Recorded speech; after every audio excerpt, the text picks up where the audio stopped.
The first hour of Sports 56 Middays is also brought to you by Davis Motorhome Marts. From the top on down, here comes a 1-2 pitch. Red Sox win the World Series, and the best team in baseball wins it all in 2018. The Tigers reclaim their crown by crushing Alabama. Brady under center, victory formation, takes the snap, falls to an E, and that'll do it. The New England Patriots have won. And Virginia with the all-time turnaround title. We the North are now we the champions. The Raptors, the 2019 NBA champs. Now, here are your hosts for Sports 56 Middays, Greg Gaston and Eli Savoie.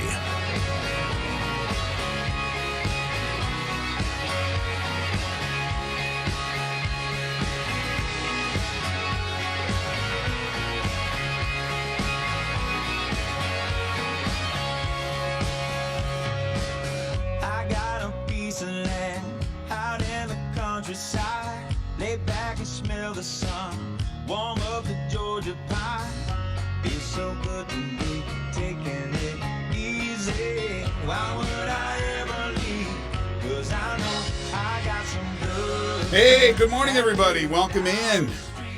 Happy Thursday to you. Welcome to Sports 56 Middays, the Thursday, September 19th, 2019 edition of the program. Greg Gaston, Eli Savoie, Austin Eldridge, and a cast of thousands. We're in the Family Leisure Studios where family and fun come together. Family Leisure, 2120 Whitten Road. That's just north of Interstate 40. Sports 56 Middays is delivered each and every day by our title and presenting sponsor, FedEx. Visit FedEx.com/e-commerce to see how FedEx helps small businesses grow every single day. Week 4 of the NFL, week 3 of the NFL season, week 4 of the college football season kick off tonight with one game each. The NFL will feature the Titans on the road at Jacksonville. And in college football tonight, an American Conference battle between Houston and Tulane. Tulane, a 5-point favorite over the Cougs. We'll talk about that on the program today. Brandon Lang will join us at 10:25, one of the nation's top handicappers, as we look at some of the big college football and NFL games this weekend. And finally, we got a weekend where there's a number of college football matchups between top 25 teams. We do not have the Tiger football report today because of the Tigers' bye week. It will return next week, but remember, with the game next Thursday, a week from tonight, against Navy, we'll have the Tiger football report on Tuesday. Mike Norvell will join us on Tuesday, but we do have the AutoZone Liberty Bowl Inside College Football Hour today from 12 to 1. Harold Grader will join us. We'll have our world-famous Pick 6. Also on the show today, we got 2.5 questions. Some interesting comments from a Miami Dolphins player, and it has nothing to do with the tanking and wanting to get out of Miami. Also, SI.com has put together its all-decade team, both first, second, and third teams in the NBA. Since the decade is winding down, we will discuss that and get your thoughts on it. You can hit us up on the First Bank phone line at phone lines at 360-8255, First Bank text line at 67129, or message us at Sports 56 WHBQ on Facebook, Periscope, Instagram, YouTube, and Twitter. Also talk some Major League Baseball today as we are winding down. Just about a week and a few days left to go in the season before we hit the postseason. Eli, how are you today? I am good. Hey, it's sunny out with no rain. We haven't had that in a while. It is, it's amazing. Love the fact that my grass just refuses to grow. This is the longest I've gone all summer without cutting my grass. I love it. Love it. We're nearly at 4 weeks now, straight. I'm telling you, I mowed my grass about 2 weeks ago. If you look at it, it looks like I mowed it yesterday. It's just a beautiful thing. Isn't that crazy? Just a beautiful, beautiful thing with this heat and everything else. So first of all, I want to say this. I want to just say that if I ever am in the running for anything, like there's some. What do you mean, like political office? Anything in the world. Like dog catcher? Maybe when I'm dead, they're trying to decide whether they should do something with me or whatever. Statue? You mean a statue? Okay. I just hope and pray that I have somebody out there, somebody in this world. There's just somebody that I have met in my life and that I've known that will defend me and my worthiness as much as Austin Eldridge defends Eli Manning's case for the Hall of Fame.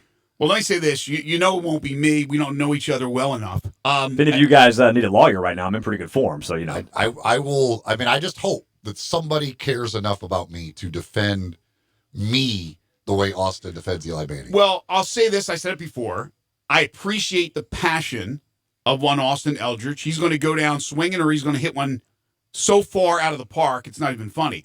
But here's the thing. His love for the Giants was all about Eli Manning. And now there's no love for the Giants because of what's happening, and he's looking to, and it's well chronicled, looking for a new team. That's very unique. It's very strange. I'm not saying that one player can't pull you into a team, because Johnny Unitas, even though he's not my all-time favorite player, pulled me into the Colts, just the look. It's somewhat rare in the NFL. The NBA, it is the way fandom works in a lot of ways. Yeah, LeBron, wherever LeBron goes. Based simply on superstar players.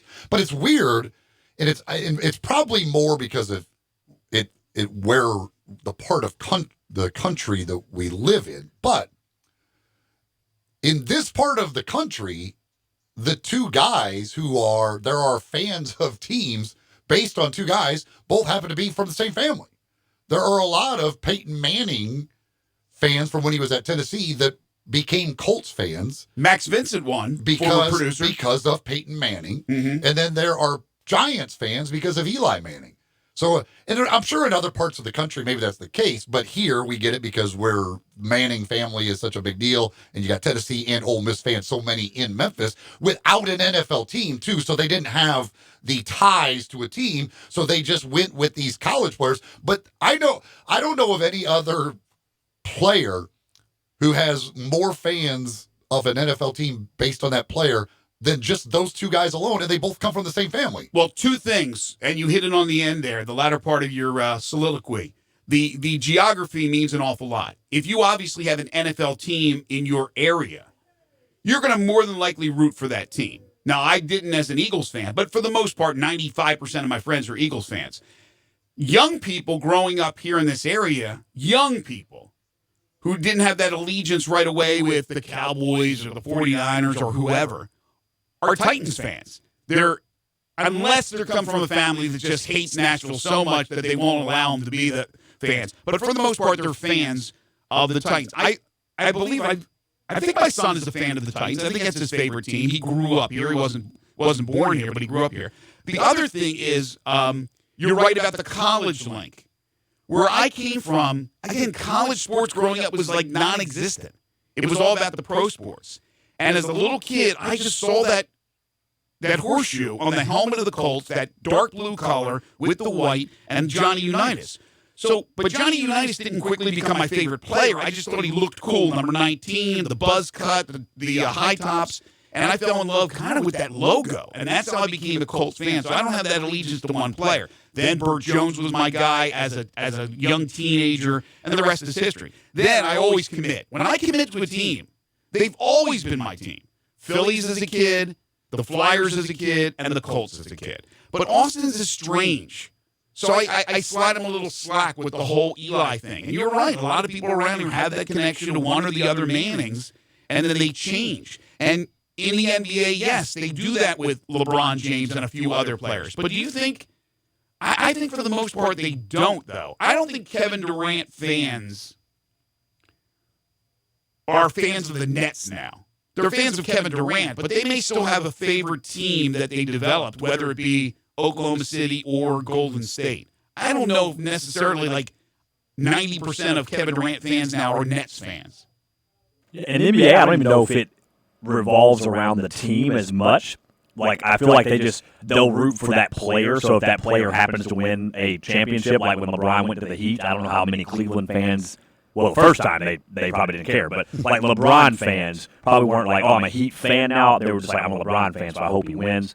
And like once he retires, they'll probably just go back to whatever team they might have been rooting for. Yeah, but that's LeBron. LeBron is a completely different I entity. think a lot of NBA fans, they're the fan of the player. I think there's a lot of Kevin Durant fans who will now be buying the Kevin Durant Nets jersey, and they'll show up in that.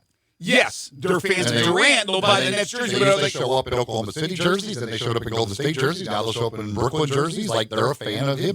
They're free agents as far as teams go. But are they they're fans just of the like Nets? the players. Are they really a fan of the Nets? Are they going to live, breathe, and die by the Nets? No. It's all about. But they're not a fan of any team. Right. They're just a fan of. That's what I think. There's a lot of NBA fans that are not a fan of any team. They're simply a fan of the player. And whatever team he happens to be playing on at that time, they obviously want that team to do well because they want their player to do well. But most of the time, especially people of my age, your age, you fell in love with a team. You may love certain players on the team, like your Emmitt Smith's your favorite player, but you love the Cowboys. And when Emmitt Smith went to Arizona, you didn't switch allegiance to Arizona. You are a Cowboys fan. I am a Colts fan through thick and thin. And to me, that's the true fandom. Also, when you obviously hurt bad when they lose. But I slide Austin a little slack because his is different, the whole connection there. But I think the younger people probably have that kind of reaction to who they root for. Whereas most of the other people of some age have tied themselves to a team, and through thick and thin, they stay with that team. There are the fakers, obviously, the Los Angeles Faker fans and all that. But for the most part, you have your allegiance. That's why you have fans when you talk, I'm a Saints fan. Zeke, our friend here, long-suffering Saints fan. And then when they got good, it was great. But he was all Cubs. Your other team, the Cubs. You went through all those long-suffering years. You didn't change allegiance and jump on the bandwagon of another team. That's a true fan, in my opinion. So, Austin, I don't know if you saw this, but New Jersey Advanced Media, they did a poll of Hall of Fame voters. Oh, God, we're going to do this again?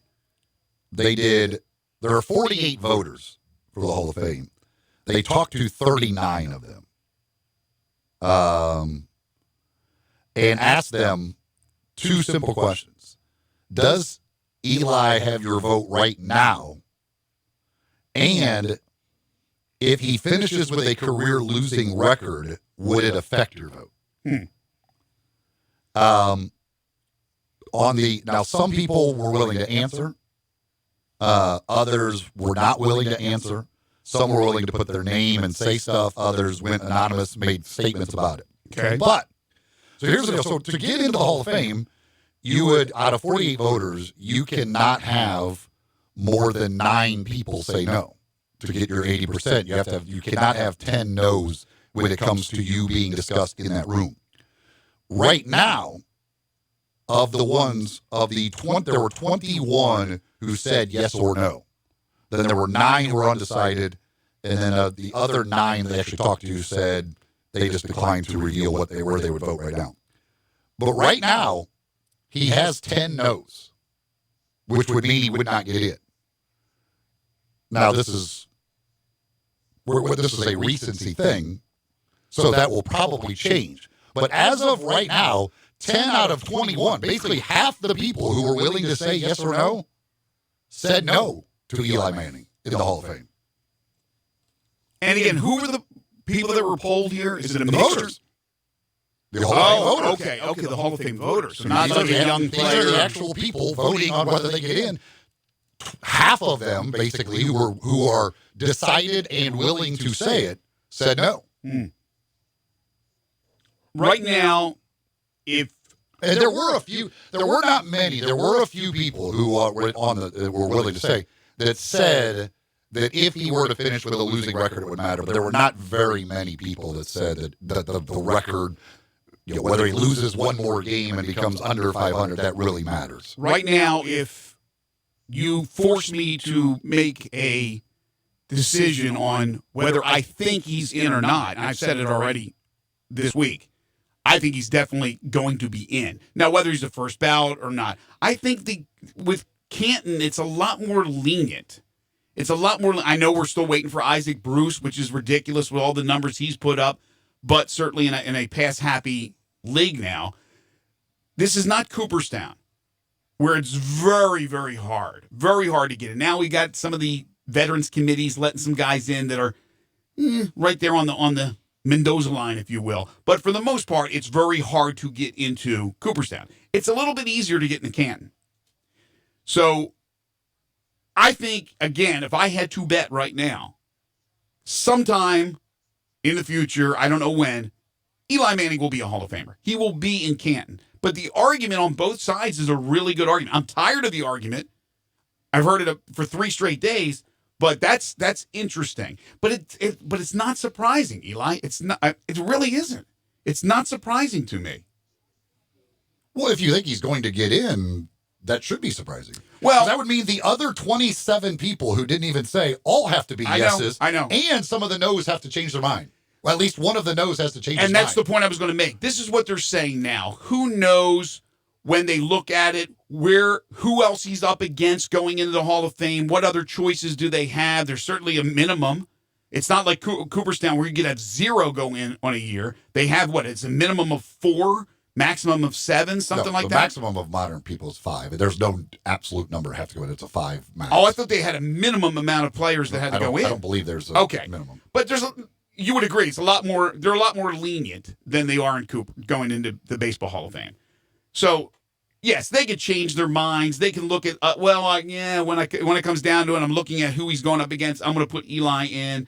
After further thought, that type of thing. Well, again, minds will change. But right now, the image of Eli Manning in voters' heads and everybody's head is the last 4 or 5 years, which have not been good at all. I mean, they have been a disaster for the Giants and really a bit of a disaster for him. So right now, you just think somebody mentions the name Eli Manning and you go, well, gosh, what I've seen over the last few years, like that in the Hall of Fame? No, I wouldn't put him in the Hall of Fame. As time moves on, you're able to step back from the recency and go, all right, let's look at the overall career of Eli Manning. And then you bring in the good stuff from earlier with the Super Bowl wins and all that. And yes, certainly people will change their mind. But I was shocked that there are 10 people today who would say, no, I would not put him in. By the way, did you see Joe Namath at the end of his career? Did you happen to see Johnny Unitas, who played for the Chargers? Do people remember that? So I wouldn't look at it that way. I look at Eli Manning still as a multiple Super Bowl winner. If he won only the one, and I know it takes a team, and I know the Tyree amazing catch, I understand, I was there. If it was 1 Super Bowl, probably wouldn't get in. But 2 Super Bowls, and I know what Peter's argument was on the prior show about the Barkley versus, who was it? Charles with it was Morrison. Adam Morrison with 2 NBA titles and 2 rings, and Charles Barkley with 0. But that's a big comparison between Charles Barkley and Adam Morrison. When we look at Eli Manning, we kind of throw him into the mixture of all these great quarterbacks today. We are in an era where we got Tom Brady, Drew Brees, Aaron Rodgers, Ben Roethlisberger, Phillip Rivers to some extent. Great quarterbacks. There's always great quarterbacks over the eras, the different time periods, but I think right now, maybe the best. So he's not going to be better than those guys, but he's in that next group. And he's got the 2 Super Bowl wins, and he hasn't had a lot of support in New York.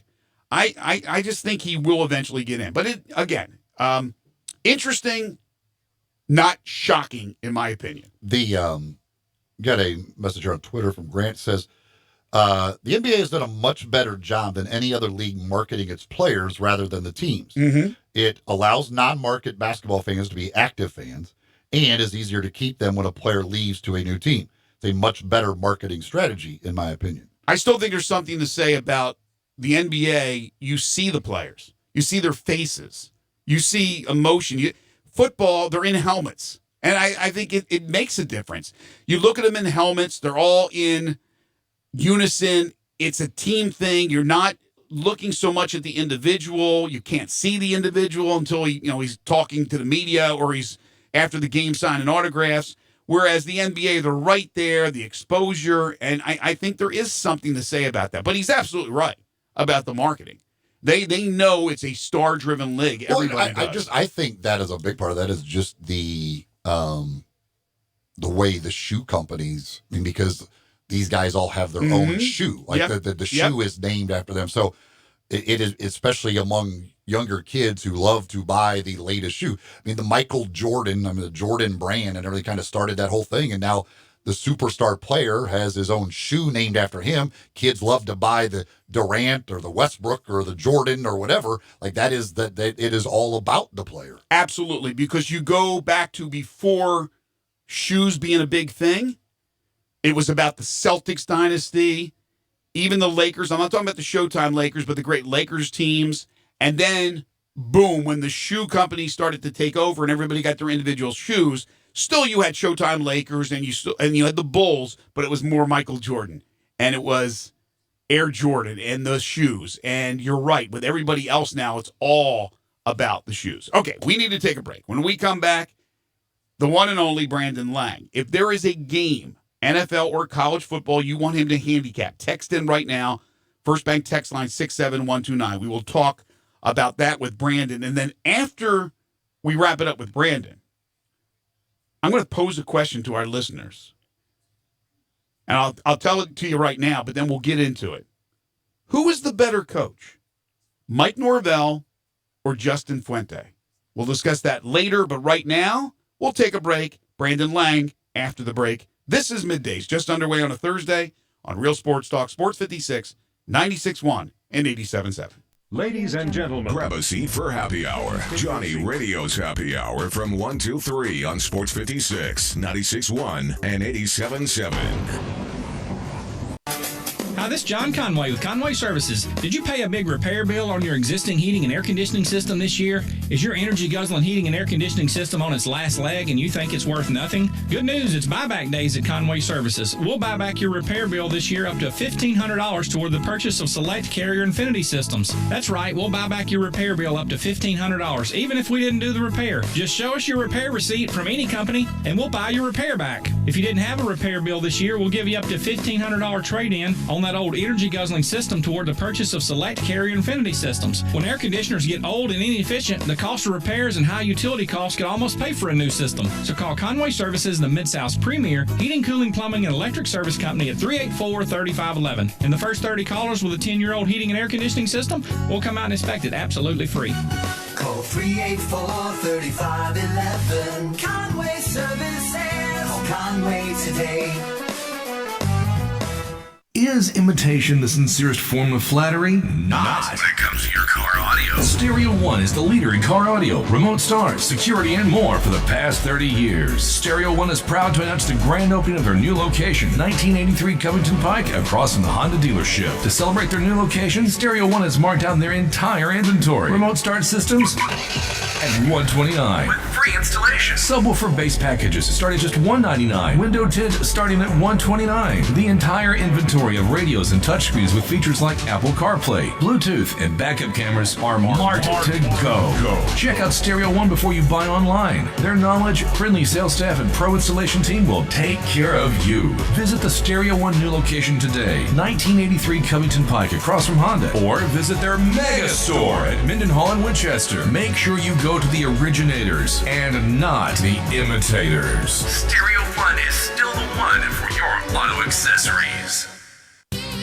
All they have to do to get your mouth watering is tell you about some of the menu items at 3rd and Court, Memphis's newest downtown dining destination. The appetizers, for instance, Pop and Cracklins popcorn, jalapeno cracklins with bacon and honey, or the roasted poblano deviled eggs, or the pimento cheese ball with toasted pepitas and pineapple pepper jam, and finally, the glazed lamb ribs. Now that your mouth is watering, go give it what it's craving.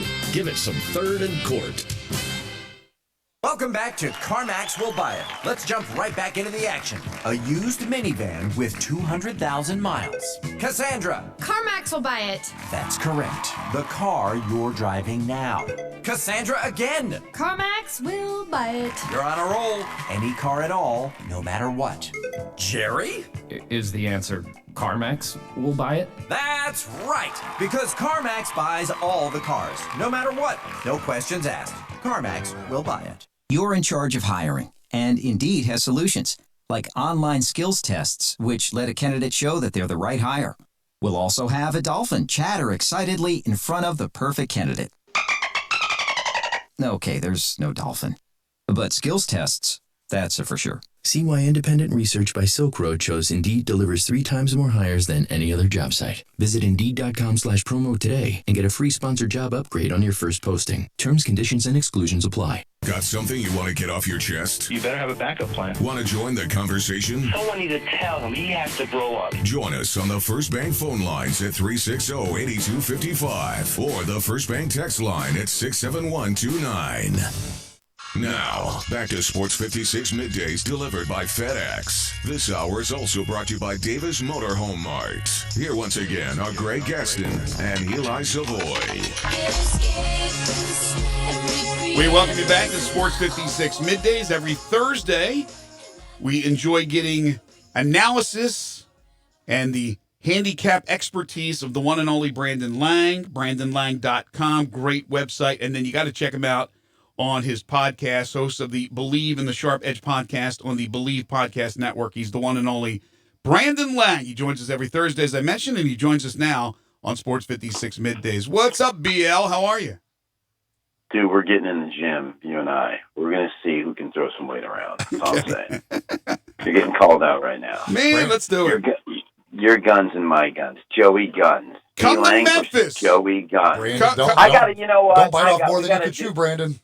I got to come to Memphis and do a hang with Lang, where some of your listeners can come out. We'll hang at a bar and just hang out. I'll tell stories. Oh, let's do that. Let's do that. But you can't allow our the host of the next show, John Harden, because as I tweeted out today, you and Harden together, there's going to be problems. There's going to be probably police involved and somebody may be killed. I won't allow that to happen. But yeah, meet and greet would be great. No. Why would there be police calls? Well, I don't know, because you're pretty wild, and John is on another planet. We love him. You guys would have you guys would hit it off like best friends, besties forever. Yeah, there's nothing wrong with me and him having a little Star Trek moment in the Memphis area. Well, let's do it, man. Let's do it. You know the reference, right? No, the Star Trek moment? No. Yeah, you don't know what that is? Mm-mm. Oh, man. See, my buddies come to Vegas and visit me in Vegas. They go, B. Lang, can we get the Star Trek moment? We want the Star Trek moment. And I'm like, I don't know if you're ready for the Star Trek moment. Star Trek moment, Star Trek moment. I mean, there's doing Vegas, and there's doing the B. Lang Star Trek moment. And if I go to other cities, you want to hang, we can hang. You want to take it Star Trek deep? We'll take it Star Trek deep. And now everybody's probably going, what does he mean by Star Trek deep? Well, when it's a Star Trek moment, it's Star Trek deep. Buddy, we're going where no man has gone before. That's good. That is good. So you got to be, listen, just my nickname around Vegas circles is Red from Shawshank. I'm a man who can get things. And you want to go Star Trek moment? We'll go Star Trek moment. Listen, I've slowed down. There were a lot of my mom moved to Vegas in 1984. And in my 20s, we had a lot of Star Trek moments. In my 30s, we had a lot of Star Trek moments. Met my wife when I was 40. Haven't been that many Star Trek moments. Yeah. There's still some moments. There's still some Star Trek moments, but she'll allow me for certain special friends who want to come in, and she'll allow me to go Star Trek. But yeah, pretty funny. Now we know. So that's the rest of the story. So Brandon, tonight in the NFL, the Tennessee Titans, representing our fine state of Tennessee, taking on Gardner Minshew and the old Jaguars. Titans coming off a loss to the Colts, so they certainly can't afford another division loss right off the bat here. But what do you think tonight with the Titans as a slight road favorite? I'll tell you this much. Last 3 in this series have gone under the posted total. Titans defense, had to come up with some stops, last week, and they did, but their offense bogged down a little bit. Jacksonville's a mess. Tom Coughlin's a mess. Marone's a mess. Ramsey's a mess. They're a mess.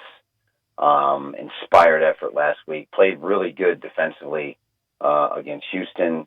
Rookie quarterback, first start. The last 3 in the series going under. I would lean towards the Titans only because they've won and covered the last 4 meetings and 6 of the last 7. Pretty good value number at 1.5. I would lean toward Titans, and I would play under the posted total as well. Maybe a little Titans and under teaser to the Titans from -1.5 to +5.5, and take the total up and go under. Lamar Jackson, one of the great stories early in the season. Baltimore on the road at Kansas City, one of the Super Bowl favorites. Chiefs giving 6.5. Can he keep that electrifying start going against Mahomes and company? I think so. Give KC credit. They've come out of the box hitting grand slam home runs, beating up on a Jacksonville team, and then, scored 28 in the second quarter against Oakland, kind of bogged down a little bit. Ravens covered their last 4 on the road, getting close to a touchdown. I'd buy it up to 7, 5-2-1 last 7 regular season away since 2008. And the Chiefs, just 1-4 their last 5 as a home favorite. So I think it's a good matchup for Baltimore as far as to keep it close. I kind of lean towards Jacksonville in week 1, forget that. Kind of lean toward the Raiders in week 2, forget that. So I guess at this point, I want to be able to come on radio the next week and say, well, I told you KC didn't cover. I'm 0-2 now, so I might as well lean and buy the Ravens up to, but all seriousness, I think the Ravens plus by the half gets 7. I think they'll stay inside the number. So are you willing to mess with either side of either of the 20-plus point favorite games this week? Patriots will win this game 52-3. Write it down. 52-3. It's not going to matter. Just write it down. Patriots 52-3. It is written down. 52-3. Don't look at the number. Look at the final score, and I'll take you through this in a minute or less. In the year they went 11-0 to start the season, in their undefeated year, they covered 11 straight games to start the year, and they beat the Vegas number by 17 points above it. So now let's look at this year. -6.5 at home against the Steelers. They won by 27. They beat the Vegas number by 20.5. Week 2 at Miami, -18. They won by 43. They beat it by 25 points above the Vegas number. So you look at the fact that what shocked me the most was I'm watching the end of that game. Brady's still in the game with 3 minutes to go, up 36-0, and he's throwing and throws a touchdown pass. And so I'm scratching my head saying, okay, Brian Flores was your defensive coordinator. He's part of the Patriots family. He's beloved. He's on your staff. And you leave Brady in the game against him throwing with 3 minutes to go for the 43-0 final. What are you going to do to Luke Falk? You held Pittsburgh to 3. You shut out Miami. I think this Patriot defense is not – they're going to be pissed if they give up a point. I think what's going to happen is some running back's going to fumble mid-third quarter, and then Miami's going to kick a field goal, and that's how they're going to get 3. But I don't see the Jets scoring more than 10 in this game on a fluke. Are they really going to hold New England to less than 35 at home the way they're playing right now? I think you lay it, and you keep laying it until Vegas gets it right. I didn't cash in on those first 11 when they were undefeated, and I believe it was 2011. I'm not making that mistake again. I'm going to start betting them every week until Vegas catches up. I'm so mad. I brought this up on Monday. I'm so mad about last weekend because it was such an easy play. Why don't we have a Star Trek moment and bet everything we had on New England? Because you saw a divisional... Because some handicapper named Brandon Lang came on your station and said double-digit divisional home dogs, 70% winner over the last 20 years. Okay, great. That's awesome. 43-0 later. Now 69% over the last 20 years. It was easy. Sometimes they're that easy. Sometimes, and that goes to this week. Sometimes just take the number, throw it away. Okay, we taken the 18 and thrown it away and said, what do we think the final score is going to be? 38-3. Well, then there's our cover. Sometimes we let the number affect how we think. And with this Patriot team right now, based on what they did to Pittsburgh and Miami, I don't think you'd be suicidal to take the Jets plus. Are you willing to do the same thing with the Cowboys-Dolphins? No. Although I think Dallas will cover. But, Miami's got no coverage of the last 5 since last year, and they're 2-11 in the last 13 against the spread on the road. This could get ugly. I've said it on your show for years. Sometimes you don't try to win with one team; you lose with the other team. So if you're, Dallas is the right side of the game. So Miami shows you that they give up over 50 and over 40, and now they're going into Dallas, who looks like they could be one of the top two teams in the NFC with the Rams. I mean, although I think the Rams could be in some trouble this week on the road at Cleveland. I think Cleveland's back in their prime time spot of being a home dog. And I think they're a live home dog this week, plus the 3 by the half point, get 3.5. I think that Rams and Cleveland game goes right down to the wire. But if I had to play the Dallas game, I would lay it just because Miami's that bad, man. God, they're bad.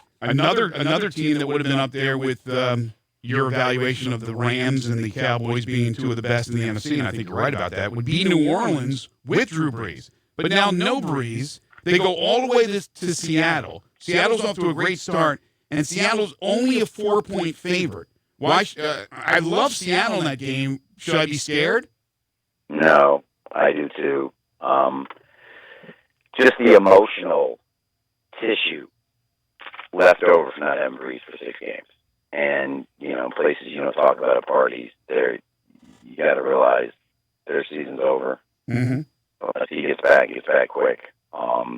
Just freak injury, and Bridgewater didn't look very good. And I've not been a fan of Teddy Bridgewater since he came into the league. Had some moments with Minnesota, but there's a reason why they just casted him aside and said, "Hey, Teddy, see you. Have a nice time. We'll see you on campus there, bud." But I think the right side of the game is Seattle. See where New Orleans is emotionally and mentally without Brees. It's been so long since we watched the Saint games without Brees, and now there's no Brees, no Roethlisberger. The NFL's kind of nervous. Ratings are down. Advertising dollars. Roger Goodell's got to be filling that suit a little more tighter, the tie a little more tighter on his neck. What's going on? Two really good AFC teams. What about the Texans at the Chargers? Chargers a field goal favorite. Could Kirk Cousins and Phillip Rivers do more moronic things than we saw last week? I kid you not. There are coaches and players that if I saw them in public, I would walk up to them, I'd tap them on the shoulder. I said this last week, I hold up my hand. I go, "Here, they look at me. Just open your wallet and put every dollar you have in your wallet in my hand right now. That's how much money you've cost me in your career. You have no idea the amount of money you cost me in your career. I can't even begin to tell you how much money you've cost me in my career." Phillip Rivers is one of them, Kirk Cousins is the other. And they've all come with moronic, stupid decisions. First and goal at the 8-yard line. You throw a horrible pick, Kirk Cousins. Phillip Rivers in field goal range, down 3, forces it into double coverage. Keenan Allen. I need therapy. Give me a therapist number off my way to Memphis just to talk and share. I had him in a 3-team parlay, and I hit, pretty significant. I hit, Arizona plus the points, and I had Chargers in Minnesota. I sat right there and watched Rivers and Cousins. Oh, my God. Anyway, I'm rooting for Houston so I can see Rivers so he can go home to his 8 kids and they can all cry at the table how bad Daddy was. I'm just being honest, man. Oh, God. All right, let's roll through a couple of college against games. the kids. I mean, that's just unfair. Yeah, He's got 8. I'm not joking. He's got 8 kids. He does. So he does. He's got 8. It's collateral damage. What are you going to do? All right, couple of college games. Big number, Notre Dame, Georgia, 2 top 10 teams. Georgia, 14-point favorite. I would assume you like Georgia to win. Do they cover?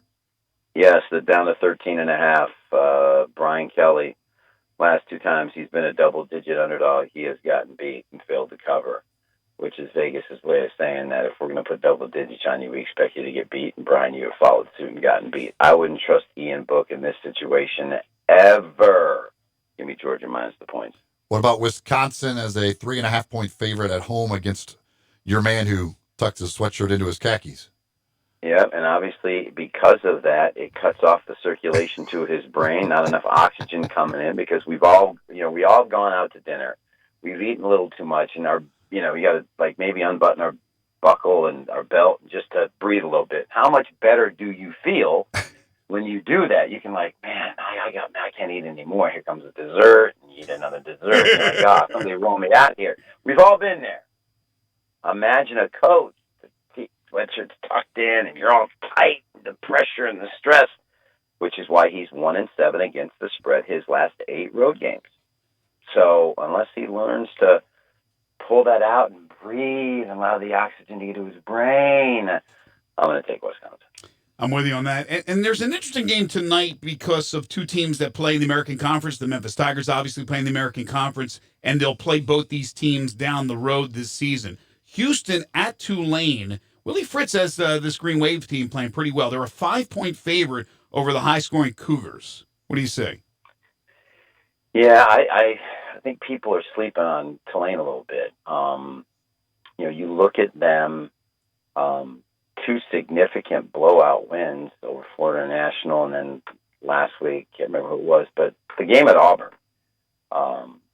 they held Auburn to, I think, 13 points in the first half, had made Auburn punt 5 times, final score is 24-6. They ran for 4 yards to carry on that Auburn defense.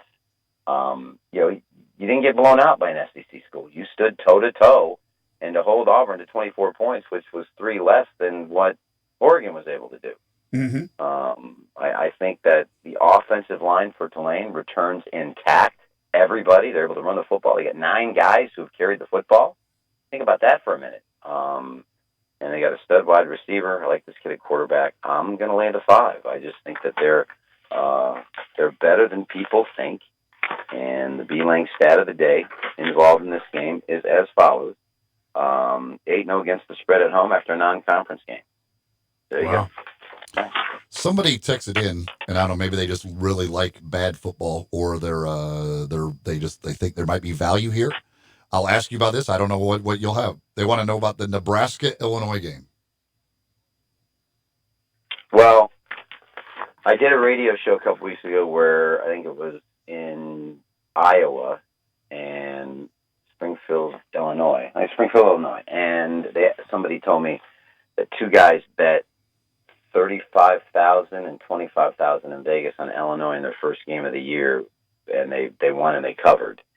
And then the next week they went on the road and they bet the same amount and they didn't cover. So those guys are down a little bit of juice with their move. Nebraska's in an interesting situation here.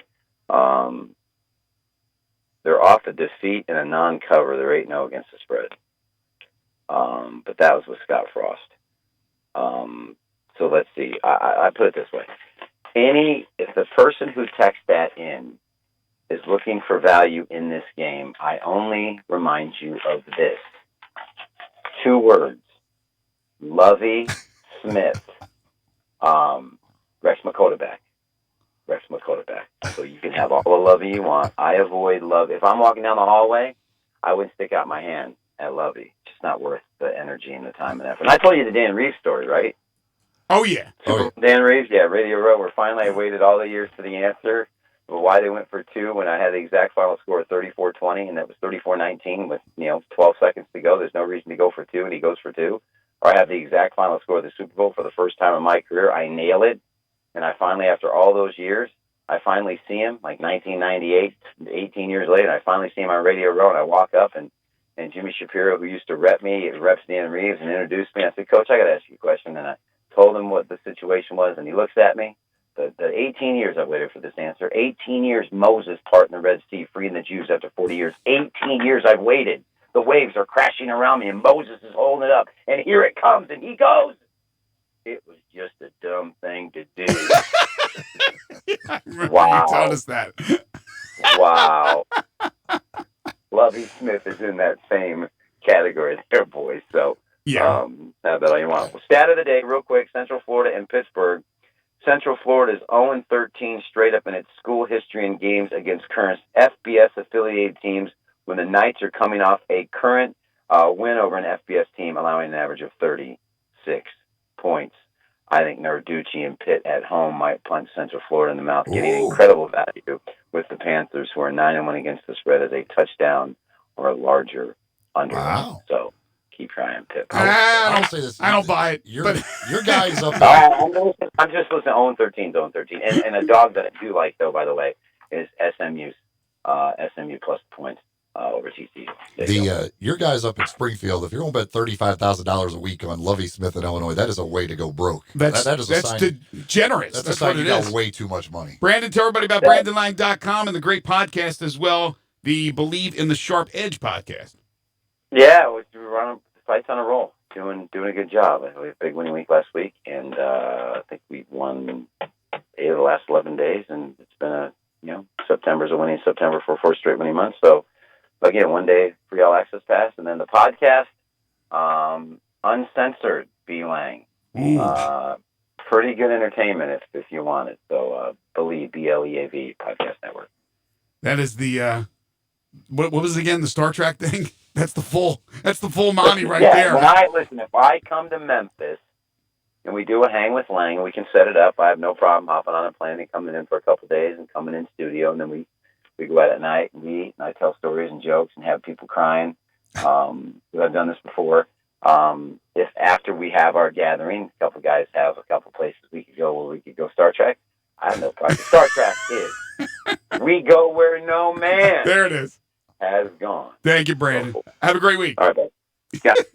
Well, hopefully, a couple of things. One, hopefully they're crying from his humor and not from his picks. And I know he misspoke earlier. He said with Scott Frost, and I think that was without Scott Frost, if I'm not mistaken. But I don't believe it. I'm sorry. We had Barrett, and Barrett Silly's not a handicapper, don't get me wrong, but he came on last Friday and talked about how Stanford was going to clobber UCF, and I was sorry. I was just chuckling. It's not happening. I'm doing the same thing with Pitt. Until I see it, I don't believe it. I think UCF will go into Pittsburgh and they'll destroy them. That's just the way I feel. All right, we'll take a break. This is Middays on Real Sports Talk. Sports 56, 96.1 and 87.7. Search Sports 56 on Facebook and give us a like. And follow us on Twitter at Sports 56 WHBQ. Today, business happens here, and virtually anywhere. Because today, innovative companies are reinventing the way business happens. And they need people who can keep up. With the expertise and technology to get packages to over 150 million delivery points. So, who can help you deliver the future of commerce? The United States Postal Service. See why we deliver more e-commerce packages to homes than anyone at USPS.com/future. If you've always thought, hey, I'd look pretty good in a Lexus, well, guess what? Lexus thinks so, too. Lexus is offering you the Golden Opportunity Sales Event. Great offers on all 2019 models and special lease options. Drive in luxury and confidence, knowing that every new Lexus comes with complimentary first and second maintenance services. Stop by Lexus of Memphis, 2600 Ridgeway, and put yourself in the driver's seat of an all-new 2019 flagship LS500. Hey, you look pretty good there. Lexus Golden Opportunity Sales Event at Lexus of Memphis. Experience amazing. Step up your wings game at East Coast Wings & Grill. With 60 wing flavors and 7 heat indexes, do you have what it takes to turn the heat on your wings up to insanity? East Coast Wings & Grill is family friendly with a large variety menu to satisfy the whole bunch. Sign up today for their loyalty program and taste the rewards. For every $1 you spend, you collect a point. Earn 100 points and receive a $5 reward. Next to Lowe's off Highway 64 in Bartlett, come try America's best wings at East Coast Wings & Grill. Ever wanted to speak another language? Babbel can get you confidently speaking Spanish, French, or German within weeks. I just started learning Spanish with Babbel, and it's really helping my pronunciation. ¿Cómo te llamas? ¿Cómo te llamas? Haha, I got it! I wish I had tried Babbel sooner. See why Babbel is the quick way to get conversational in a new language. Go to Babbel.com or download the app and try it for free. That's Babbel, BABBEL.com to try for free. Ah, the bull elk's bugle, one of nature's most wondrous sounds. That is not a bull elk, that's Kim. Her RV sewage tank is spewing all over her camper. Way, way out in the middle of elk country. Yep, there's an elk. And that's Kim. It's wild out there. When it gets too wild, Progressive has your RV covered. Quote today at Progressive.com. Progressive Casualty Insurance Company and Affiliates. Geico presents Yikes, another voicemail from your roommate. Sup, roomie? Hey, a pipe burst in the basement. It's completely flooded. Anyway, I called for someone to fix it, but in the meantime, I was thinking we could finally have that indoor pool party we've always wanted. I got some cool swan floaty things already going. Could you pick up some chips on your way home later? The Geico Insurance Agency could help keep your personal property protected. Like if your roommate isn't the brightest pool float in the flooded basement. Visit geico.com to see how easy it is to switch and save on renter's insurance. Now, back to Sports 56 Middays delivered by FedEx. This hour is also brought to you by Davis Motorhome Mart. Here once again are Greg Gaston and Eli Savoie. I was a little surprised that the Colts released Chad Kelly. He was coming off the 2-game suspension. I really thought they'd keep him on at least the practice squad. He had a good camp. Could be a great opportunity for him because there's a lot of teams in quarterbacks right now. There is. I'm surprised that. Well, we'll see if somebody reaches out to him in the next 24 hours or not. Who was it that the Jets just signed? Was it Fales to back up now Luke Falk? David Fales? I believe that's who they signed, right? Yeah, that's it. Yeah, I think it was used to be for the Lions. Yes. Yeah. So the Jets now, you think about it. You had Darnold, mono. He'll be back eventually, a few weeks. Simeon, ankle, out for the year. Now Luke Falk, who was practice squad quarterback. Now Fales, who was out of the league. And we'll see what happens with Chad Kelly. Of course, now there's it always happens with quarterbacks going down and teams needing quarterbacks. The Colin Kaepernick thing comes up again, as it has for the last 3 years. I think... How many of your AAF quarterbacks are still around, by the way, in the league? Johnson just got released by the Lions. He never actually played. He ended up not playing in the Alliance because the Redskins had signed him, and then he ended up getting cut by them, and he was with the Lions, Josh Johnson, so he didn't play. But there are a couple. The Titans kept the kid, what's his name? He's on the practice squad. I forget the kid's name, but I think there's like 2. They're on practice squads. But by the end of the year, there'll probably be about 9 or 10 of them on NFL rosters, the way it's going. But the Kaepernick thing is, okay, can we stop with the stories? Every single time, it's like, okay, yes, we understand. Nobody wants to sign the guy because of the problems, because of the controversy, because of what it will do. It will take the attention away from the team. That's why. Plus, now he's been out of the league for a long time. So even though he was a good player, and I think we could all agree he was a good player, but does he find that? Is he able to find that several years removed from the league? But it won't even get to that point because the point is not about whether or not he can come in and play or if he's better than some of these other guys. I think we know by now, we're not stupid, why he's not with an NFL team. I hope for Paxton Lynch's sake that the Steelers don't decide to sign Chad Kelly to the practice squad and get rid of Paxton. Oh, my gosh. It's his worst nightmare. This was interesting. Speaking of quarterbacks, this involves Tom Brady. Dolphins linebacker Raekwon McMillan says a referee told him last weekend to stay off Tom Brady after he hit him legally. There was no penalty. He hit him legally. He said the official told him to stay off Tom Brady. Do you think he did say that, or do you think he just said, all right, off the quarterback, get off the quarterback, you hit him, that's fine, just get off him? Is he taking it out of context? Or, as Raekwon McMillan would make you think, the guy basically came up to him, singled him out, and said, hey, don't hit him. Don't hit Tom Brady. Wouldn't shock me at all. I would guess he's taking that. It was a thing of kind of be careful with how you're hitting the quarterback. And instead of calling him quarterback, he calls him Tom because that's who it is. That's exactly what I think. But I do think these roughing the passer calls are getting way out. Well, there it is. That's not true. just Tom Brady, right? Like if you watch these games, I mean, all of these games, you cannot touch the quarterback. It's just breathe on the quarterback, it's flagged. You cannot. You have. Sometimes you have to be superhuman in an ability to pull up and stop, like in midair, of doing something. They're going, and this weekend only made it worse because as all these guys keep going down, the league says we cannot afford to keep losing our superstar quarterbacks. We have to do everything we can to protect them. True. Officials have always been stuck between a rock and a hard place. It's not an easy thing to do, to officiate a game. There's going to be half the people that hate you and half the people that love you every single call. But in this case, I agree with Austin. I don't know what is a legal hit anymore or an illegal hit. And you're absolutely right about the protection of the quarterbacks.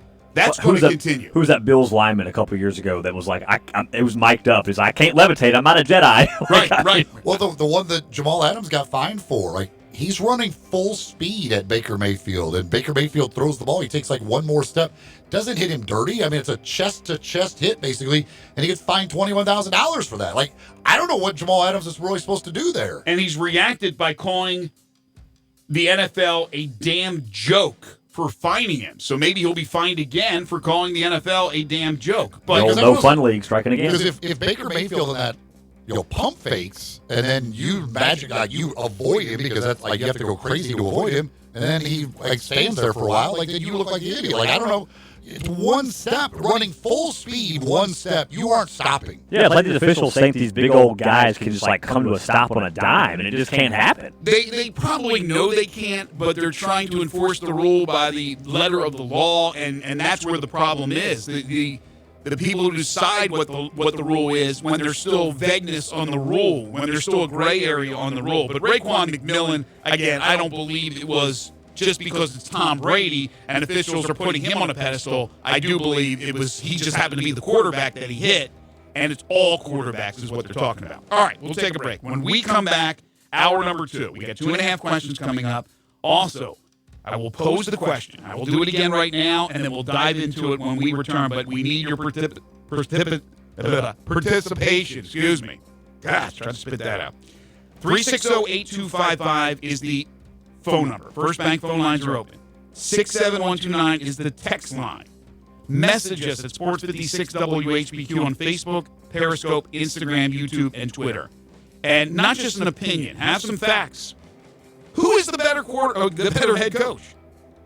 Mike Norvell or former Tiger head coach Justin Fuente? And I have their records. We will talk about that. We'll give you the numbers. This is Middays on Real Sports Talk, Sports 56, 96.1 and 87.7. There's a new commissary in town.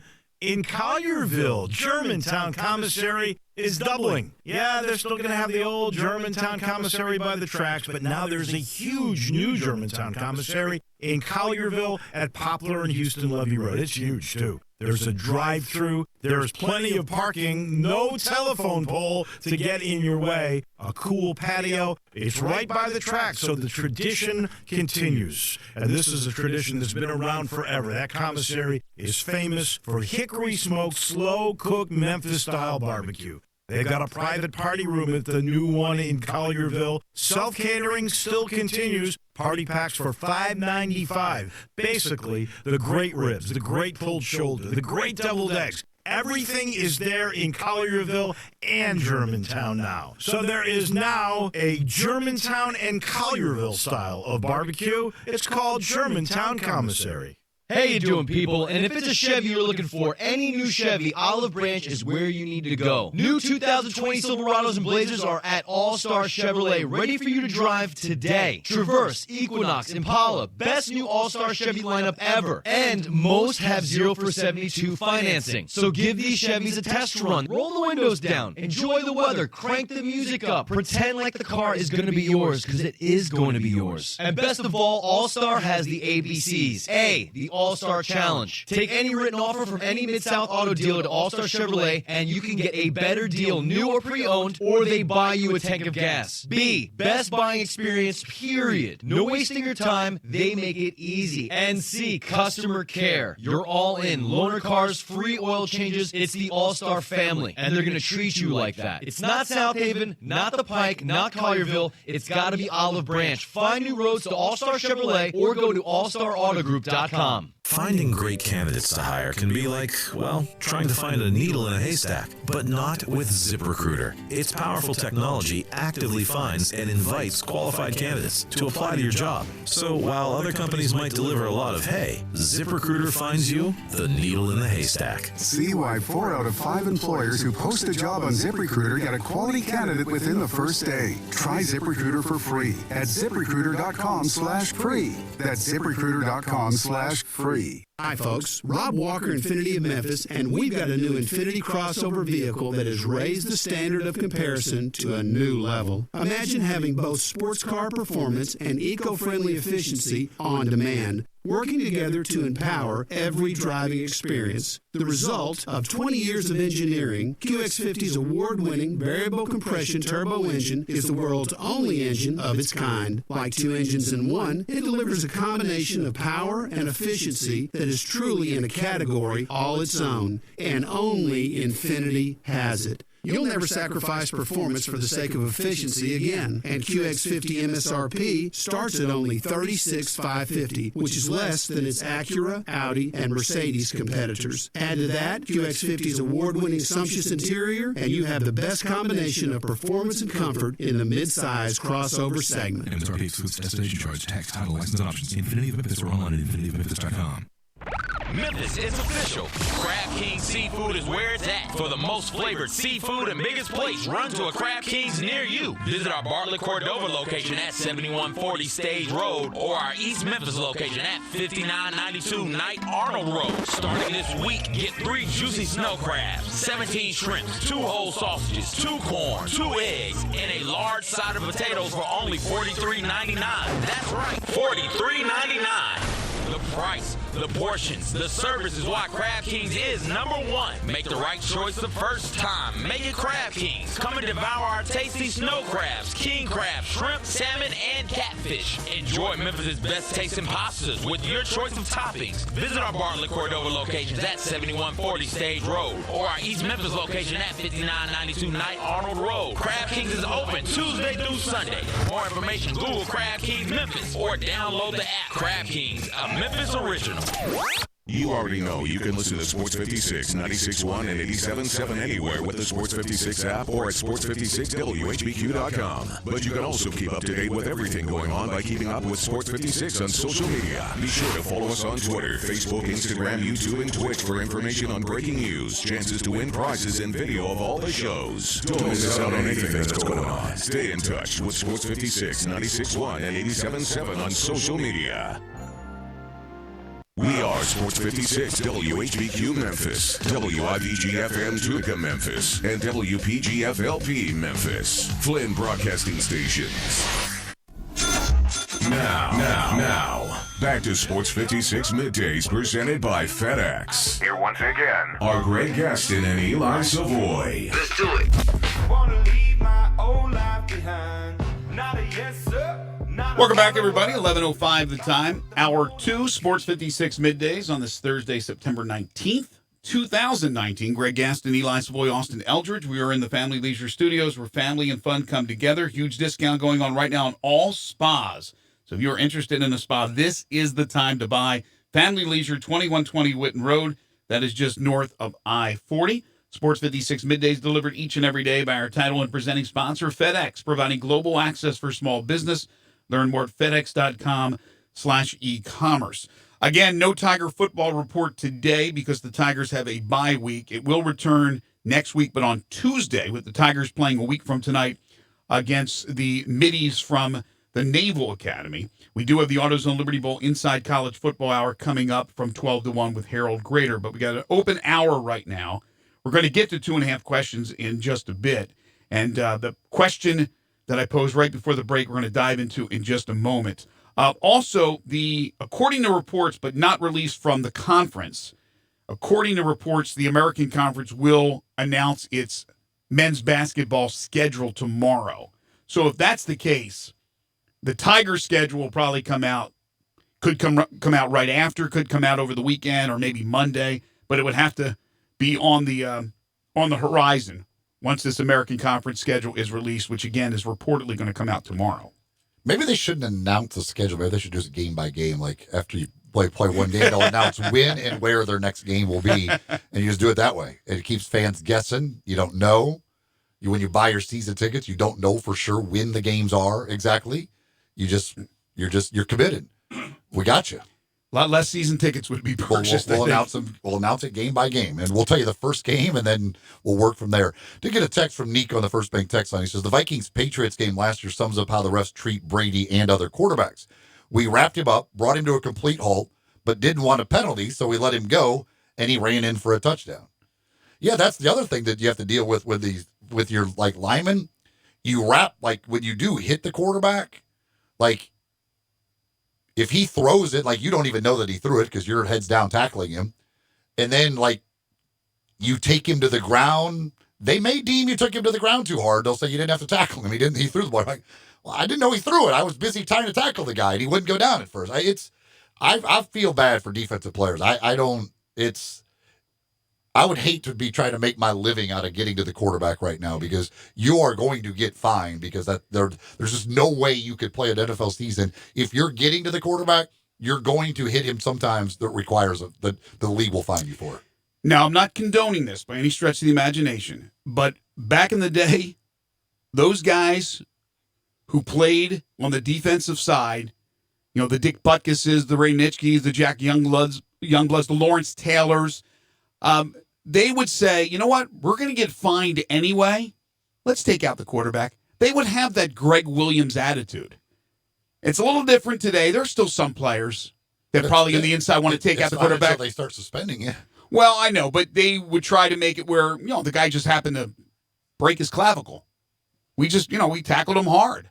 What are we supposed to do? Lay him down, put a blanket, and then lay him down very nicely? That's the way it feels like it is. But I would guess back then they would still try to clobber the guy. They're going to get fined, and they end up taking out the quarterback. Again, not condoning it, not saying that's the way it should be, but my gosh. Basically what it is, you can't hit him high, you can't hit him low, you can't take him to the ground too hard, you can't hit him with your helmet. You can't put all of your weight on him when you take him to the ground. So, you pretty much have to hit him nicely, somewhat in the midsection, and take him to the ground as softly as possible while somehow making sure your weight does not fall on top of him.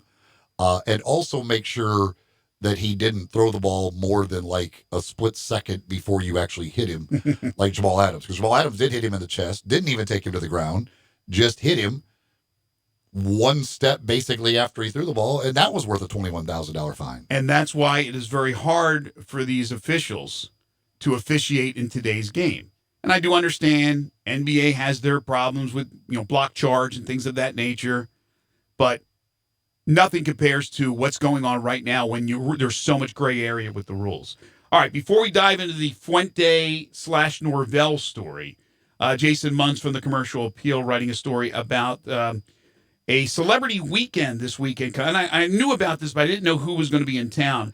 But the first Memphis Basketball Legends Weekend is coming up this weekend. It's a fundraiser for Memphis native Lorenzen Wright, the late, great Lorenzen Wright, dubbed a Rendezvous for Ren. First, they got an invitation-only affair, which is set for Penny Hardaway's estate. It's going to be at Penny Hardaway's estate. Again, this is an invitation-only thing. This is not for the public, but they're going to raise money.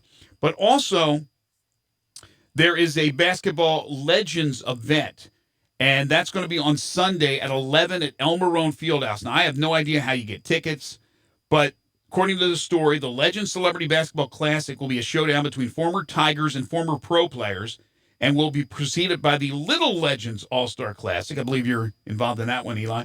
Among those expected to play in the celebrity game include notable former NBA players Amari Stoudemire, Mo Williams, and Quintel Woods, as well as former Tigers DeJuan Wagner, Rodney Carney, and Adonis Thomas. So again, I'm hearing names for the very first time. I knew this event was coming up, but again, no details on tickets. I would imagine through the school, maybe you can find out more information about this if you elect to want to go and watch and contribute. Okay. I thought maybe I had some information. Yeah, I don't have an email or anything. I'll have to double check on that. Okay. So I wanted to throw this out there to our listeners, and they could text in. And this is obviously for Tigers fans, but also for just college football fans alike. It has been a turnaround of epic proportions for the Memphis Tigers football program. From where they were in 2011 to where they are now and what it's been like. In 2011, Larry Porter wrapped up his second year. He finished 3-21 as the head coach of the Tigers. And it was about as low as the football program was ever. And there have been low times. There have been, the Tommy West tirade. about putting money into the facilities, putting an effort into it. But this was, on the field, the lowest point. It just didn't work with Larry Porter. So they went out and they got Justin Fuente. And he coached for 4 years. And now Mike Norvell is in his 4th year. So we'll throw out the numbers. We'll talk about some of the big wins.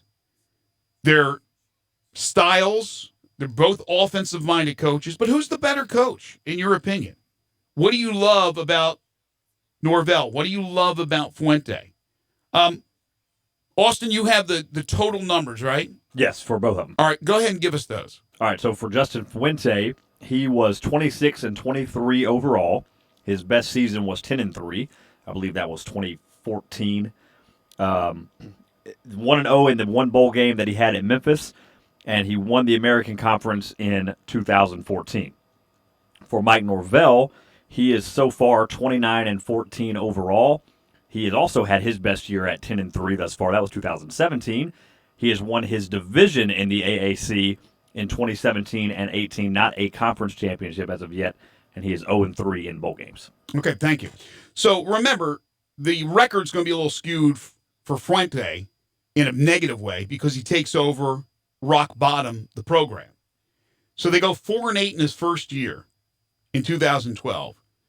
Then 3-9 in 2013. And you're wondering, wow, that's 2 recruiting classes now. They have 1 less win than his first season. Where is this going? And then boom, 10-3 in 2014, 9-4 in 2015. Paxton Lynch, the development, the offense, prolific like it is now under Mike Norvell. Big wins, as I try to look over the schedules here. For Justin Fuente. Off the top of your head, Eli, do you remember which ones would rank as his best wins? They lost the shootout at UCLA 42-35. Was that was away, right? Yeah. And they won, and then was it Mike Norvell or was it Fuente who beat UCLA at home the following year? That was in... It wasn't the following year. Sorry, you're right. It was 2017. It was Mike Norvell. Okay. Of course, in 2014, or was it 2015, the Ole Miss win? That was the home win. That was 2015. That was Fuente. That was the home win against then 13th ranked Ole Miss, 37-24. Then, of course, Mike Norvell just this year with the 15-10 Memphis win over Ole Miss. You mentioned the bowls. 1 for Fuente. Was it 1 or 2 for Fuente? It was 1 at Memphis. He was one of them. Yeah, he beat BYU in the Miami Beach Bowl. And then they didn't coach. He didn't. I mean, they lost the Auburn game. He did not coach it. He was already gone, and Darryl Dickey. That's right. Coached that game. And then Mike is still looking for the first bowl win. But Mike's won the 2 division titles the last couple of years, losing the UCF in the championship. And then in 2014, there's that championship with Justin Fuente. Looks like Fuente's best wins would have been BYU in the bowl game, and then at Cincinnati in 2014, they won 41-14. Mm-hmm. That was about his 2 biggest wins, I would say. They lost to UCLA that year, and they lost to Ole Miss that year. 2 explosive offensive units that have been so fun to watch. What do people think? They can text in on the First Bank text line at 67129. We have open phone lines. First Bank phone lines are open at 360-8255. You can message us at Sports56 WHBQ on Facebook, Periscope, Instagram, YouTube, and Twitter. Justin has moved on, obviously, to Virginia Tech, and things have not gone as swimmingly as first hoped, even though the first year, I think he was the Coach of the Year in the ACC. He won an American Conference Coach of the Year award, but it has not gone well the last couple of years for Fuente. Seat's probably getting pretty hot. I think it's starting to get hot.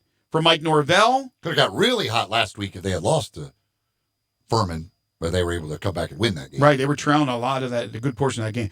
For Mike Norvell, though, the inquiries about his availability are on the way. You know that that's going to happen. It's going to be on the horizon. What is he going to decide to do? He is in this fourth year. He was passionate Monday night at the Touchdown Club, talking up not only the program and the university, but the city as well. Justin Fuente, I think a little bit less charismatic, but very, very honest and open. A little less coach speak, but also a guy who felt that the trajectory of the program was going in the right direction. So he had a little bit tougher job. And the story of how they got Paxton Lynch, which made all the difference in the world, was a very unique story. But also the Riley Ferguson thing and how he turned out to be the quarterback that he turned out to be at Memphis when he was basically taken off the heap strap. The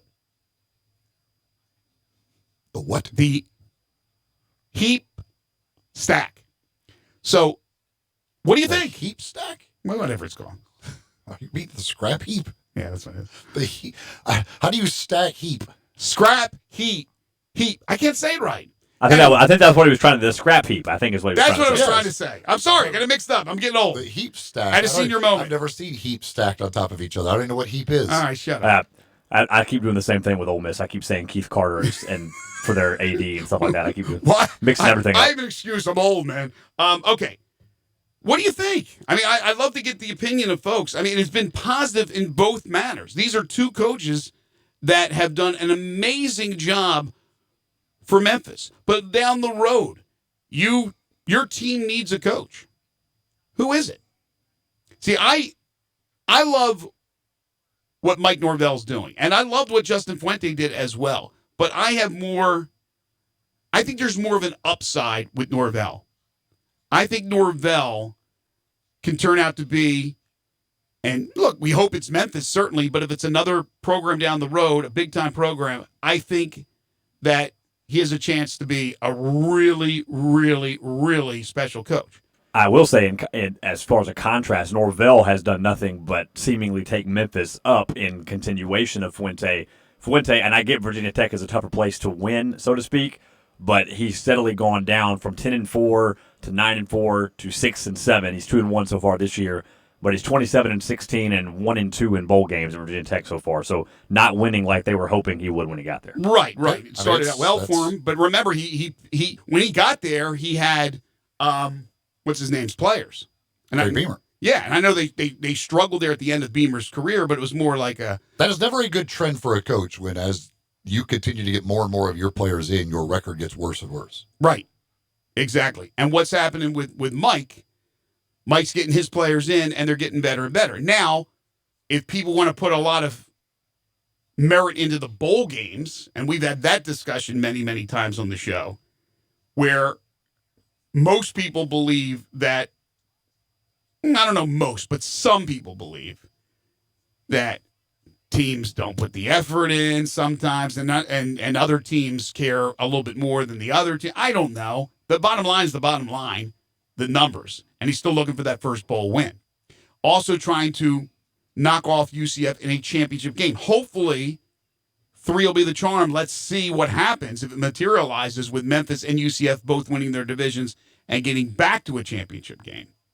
But I still believe in Fuente. I still think he's a very good head coach. But I think Mike Norvell could be a superstar. I really do. And look at how many players. Now not that Justin didn't lose some coaches to other schools. But Mike Norvell having to replenish this coaching staff since he took over, basically. DCs, OCs, guys that have moved on to head coaching jobs, like Barry Odom, guys that were offensive or are offensive coordinators now, big-time programs. Chip Lindsey was under Mike or under Justin? Who? The guy at Notre Dame. What's his name? Chip Long? Chip Long. I'm sorry, Chip Lindsey. Thinking of the guy that was Auburn. Yeah. He was Norvell's first year. He was Norvell's first year. So that, I think, also comes into play. Barry Odom was not under Norvell, though.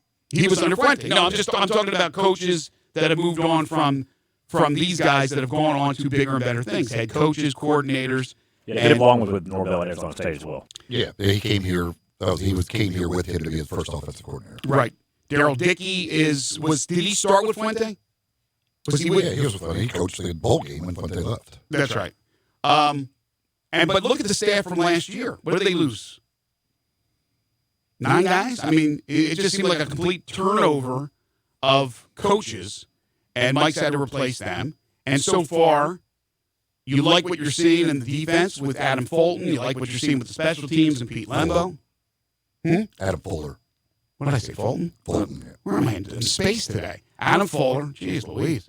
It's been a busy week for me. That's not easy. That's not easy to turn around, completely change, and have to fill a lot of jobs and then continue with the success of the team. But that's still all about the players. And recruiting, well, Fuente did a nice job. Mike is taking it up a level. So my nod would be to Mike as the better coach with the better upside. Again, not knocking Justin. I think Justin's a terrific head coach. Obviously, Virginia Tech thought that in hiring him away from Memphis. And hopefully he'll get that thing fixed. Because the ACC is waiting for Virginia Tech, Miami, Florida State, all of them, really, to find their way. To have a second, third, and fourth team that's quality like Clemson has been. And maybe he'll get it done at Virginia Tech. But like you said, the seat's getting a little bit warmer. So I don't know. I think that my lean would be towards Mike Norvell. What about you? I do think Norvell's a better recruiter, although he's had it's easier to recruit once the program's already good. I mean, what Fuente was trying to recruit to at the beginning was pretty difficult to sell a program that was absolutely just horrendous. And so Mike Norvell, it's been easier to recruit. But I think Mike Norvell's personality is better suited to recruiting than what Justin Fuentes is. And they're complete opposites in personality. And Mike Norvell's has had some guys on staff that are very good recruiters as well. And I think Fuente did too. But I think overall, Norvell I could see where kids would feel a lot more comfortable if you're just talking about the head coach himself. Mike Norvell could relate much more, and the kids, I think, would feel a lot more comfortable with Mike Norvell than Justin Fuente. It's interesting. There's a lot of similarities, and there's a lot of big differences. Like you said, the biggest one would be the personality difference. Yeah, personalities are just they're just different people, and that's fine. Both personalities can obviously be very successful in coaching. It's just that is the way they are. Mike is way more outgoing than Fuente. Fuente wants to, when he was here, I mean, and I think that's the reason why Blacksburg was, Fuente wants to be a football coach, and like that's his thing. He's just, Mike Norvell would enjoys getting out into the community and being with the people, just hanging out and having a good time and enjoying himself, where Justin Fuente just did not do that here at all. They both came from Power 5 programs, and they both are offensive-minded coaches. They run proficient offenses, so there's a lot of similarities in that sense. They both work well with quarterbacks. That's part of their DNA. But Mike is more willing. Justin was more willing to open up a little bit about things and talk a little bit more, shoot from the hip. Mike keeps a little bit closer to the vest. But you're absolutely right. The passion, the personality, not that Justin doesn't have the passion, but you see that with Mike, and you saw it Monday night at the Touchdown Club. And I think absolutely recruiting-wise, he's a better recruiter.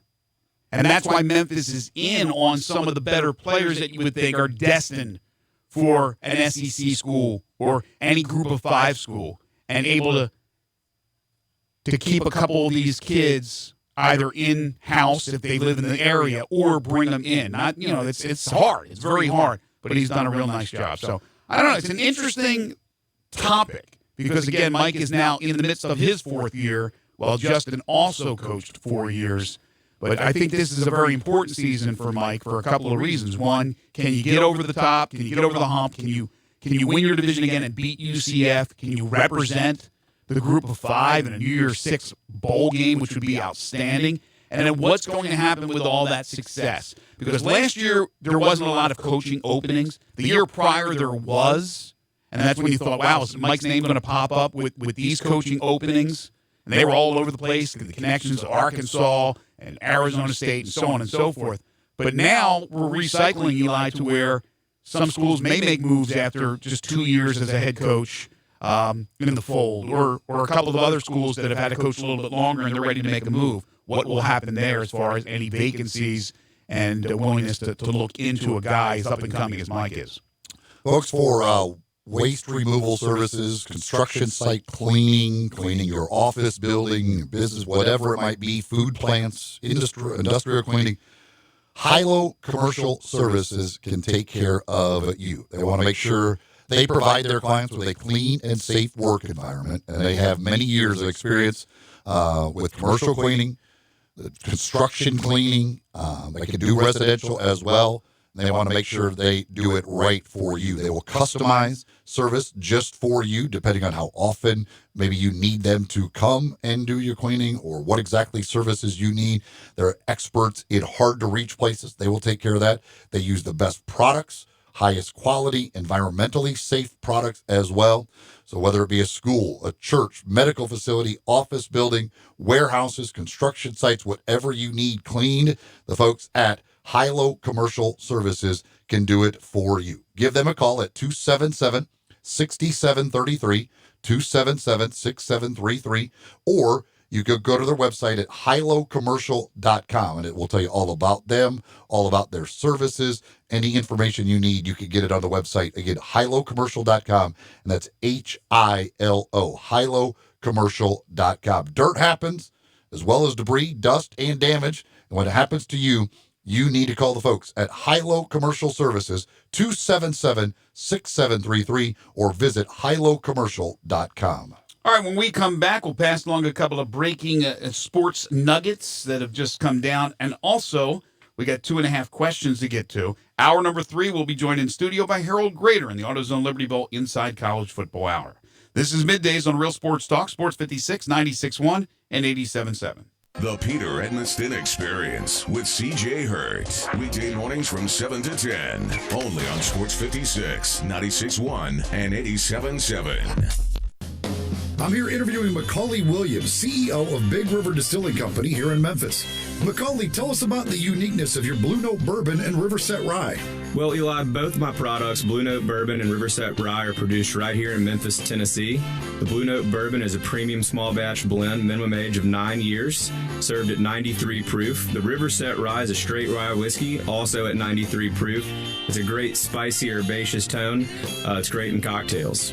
Where can folks find the Blue Note Bourbon and Riverset Rye? Both products can be found at any local liquor store here in Memphis and also at most bars and restaurants. Next time you're around the town, be sure to ask your bartender for a glass of Blue Note or Riverset. And is there anywhere else that folks can get more information about your products? Yeah, absolutely. At our website, BlueNoteBourbon.com or RiversetRye.com. Also, be sure to follow us on social media at Blue Note Bourbon or at Riverset Rye. All right, well, that sounds great. I can't wait to try a bottle. Yeah, Eli, I really appreciate the support, and hopefully you and your listeners can pick up a bottle today. I almost never go to Central Barbecue without running into somebody I know. That could be because you only eat at Central Barbecue. It's because Central Barbecue is where Memphians go to get barbecue and has consistently been voted the most popular barbecue restaurant among locals. Actually, that's really saying something. I know. Memphis is the nation's capital of barbecue. With all the choices, people who live here go to Central Barbecue. They do get their share of tourists. Sure, because Central Barbecue has been mentioned on TV and in tons of national publications. You know why? Because of the great food? Because those TV shows and magazines look for the place where the locals go, and that, my friend, is Central Barbecue. The doors never close 24 hours a day at Getaway Sports Bar, the best kept secret in town. Garvin, the owner, created this SEC NFL Dream Bar over 20 years ago. You'll never miss a minute of action. 12 TVs, 5 70-inch TVs for all the big games. Rack them up on 6 pool tables. Coldest beer in town, grab you a pool stick and get you some good bar grub. 100% Angus burgers, big and moist chicken tenders. Daily happy hour Monday through Friday, 2 to 6 p.m. with long neck domestics $2. Getaway Sports Bar, 4632 Winchester. A good friend of mine told me about this awesome place for lunch. Oh, yeah? What's the name? Neil's Grill and Bar, where the fat man rocks. Everybody knows Neil. Where's it located? It's located in Yorkshire Square off of Quince. And what's it like? The best lunch place in Memphis. You know, like real mashed potatoes and gravy. Everything is made from scratch. Monday through Friday, daily lunch specials like Monday baked chicken, Tuesday chicken fried steak. Yum! Fried chicken livers every Wednesday, Friday Salisbury steak, barbecue chicken, or if you just want a vegetable plate, the best veggies in town. What about the lunch price? Meat and 2 veggies, $7.95. Meat and 3 veggies, $9.99. And veggie plate, $8.95. Big fat boy portions, man. Hey, you're making me hungry. Let's go. You drive, I'll buy. Come hear the best live local music at Neil's, Eddie Smith and the Memphis Spunk Horns, Reba Russell and the Natchez Band. Open 11 a.m. to 3 a.m. daily. Neil's Bar and Grill, where the fat man rocks.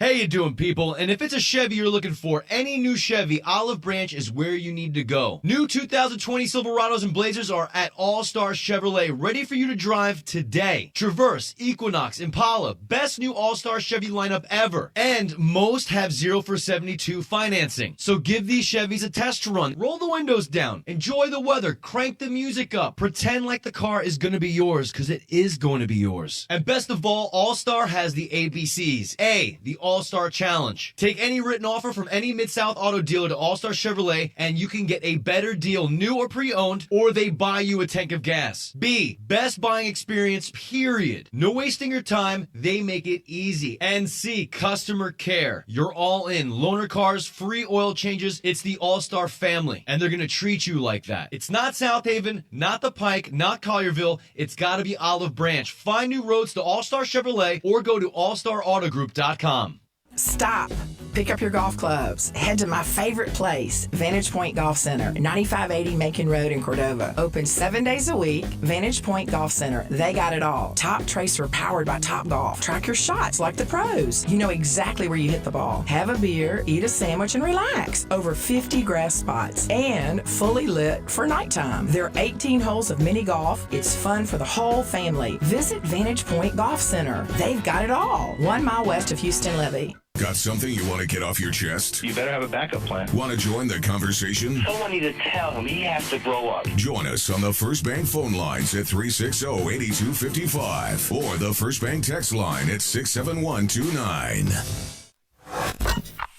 Now, back to Sports 56 Middays presented by FedEx. Here once again are Greg Gaston and Eli Savoie. Welcome back, everybody. A little over halfway through on this Thursday edition of Sports 56 Middays. We're back tomorrow for the wrap-up of the work week with the Friday edition of the program. John Barlas will join us, talk some prep football. Barrett Sallee on college football. 10 in a row, the game show that has swept the nation, all coming up tomorrow. Plus, as we reported earlier, and again, I don't know if this will come to fruition, and who knows when, but the American Conference is expected to finally announce its men's basketball schedule. According to reports, Nike has dropped Antonio Brown as a client amid allegations of sexual assault. Yeah, they didn't say exactly why, but they just said he is no longer a Nike athlete. Well, the report says why, but you're right. They're not going to say it, but we know what what the reason is, and it's not because of the helmet issue when he was with Oakland. UCLA athletic director Dan Guerrero, according to reports, will retire on June 30th, 2020. So right now, USC needs an AD with the resignation of Lynn Swann. UCLA will need an AD. I know locally, Ole Miss is still looking for an AD. If it's Keith Carter on a permanent basis, maybe, but they are still looking at that. I think there's a few other schools.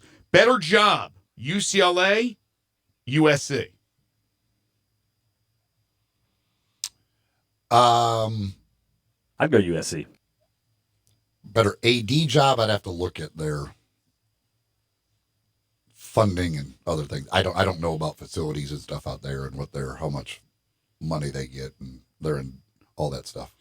Well, UCLA, if you care about location, UCLA is in Westwood. I would guess, just off the top of my head, I would guess UCLA, but I don't know. That it might very well be USC. Okay. Time now for 2.5 questions. Who, what, where, when, how, and why? Questions start with these. Step right up and answer all my questions, if you please. I'm just a normal kid, like you, except that I ask questions. And because I'm brave enough to ask questions, I come under scrutiny. Asking all them questions. Why you asking all them questions? Now here is a question for you. What does the fox say? All right, question 1. I'm going to give you a uniform number. You tell me the first athlete that comes to mind. Any sport, doesn't matter. Oh, gosh. Okay? There'll be a lot of nuns. Well, I went with a few common numbers in sports. I know this would be impossible for me to answer with my shot memory, but I think you'll do fine. Number 12. Tom Brady. Austin. Sorry. Let him answer it. Austin can play along. No, he can play, but I want you to go first. You put that in your mind now. No, it would not be Tom Brady. It would be, for whatever reason, Terry Bradshaw. Okay. Now, Austin says Tom Brady. Okay. And Austin, just keep the first one in mind. But And I don't know why Terry Bradshaw, but I think of number 12. I think for some reason Terry. I didn't know Bradshaw wore number 12, so I would have never thought of him. Yeah. Okay, number 32. 32.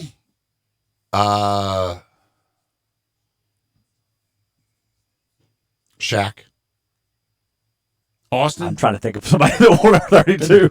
Shaq wore 32 at one point, didn't he? Yeah. I think Shaq was 32 in Orlando, if I'm not mistaken. I'm went to sitting 30. here racking my He brain could for wear 32s. 32 in L.A. because of Magic. Did the Grizzlies have anybody that wore 32? I don't know if you got to think that long. Yeah, I can't think of anybody else. See, my long-term memory is better than my short-term memory. O.J. Simpson. Oh, well, yeah, forgot about him. O.J. comes to mind for me. I got to double check if Shaq was I'm a pretty 32 sure he was at some 32. point. Yeah, he was 32 in Orlando. That's why he had to get rid of 32 when he went to L.A. because of Magic. I forgot Blake Griffin wore. Yeah, O.J. Mayo. I knew the Grizzlies had a guy that was 32. That's who I was thinking of, but I couldn't remember if it was 32. Number 1.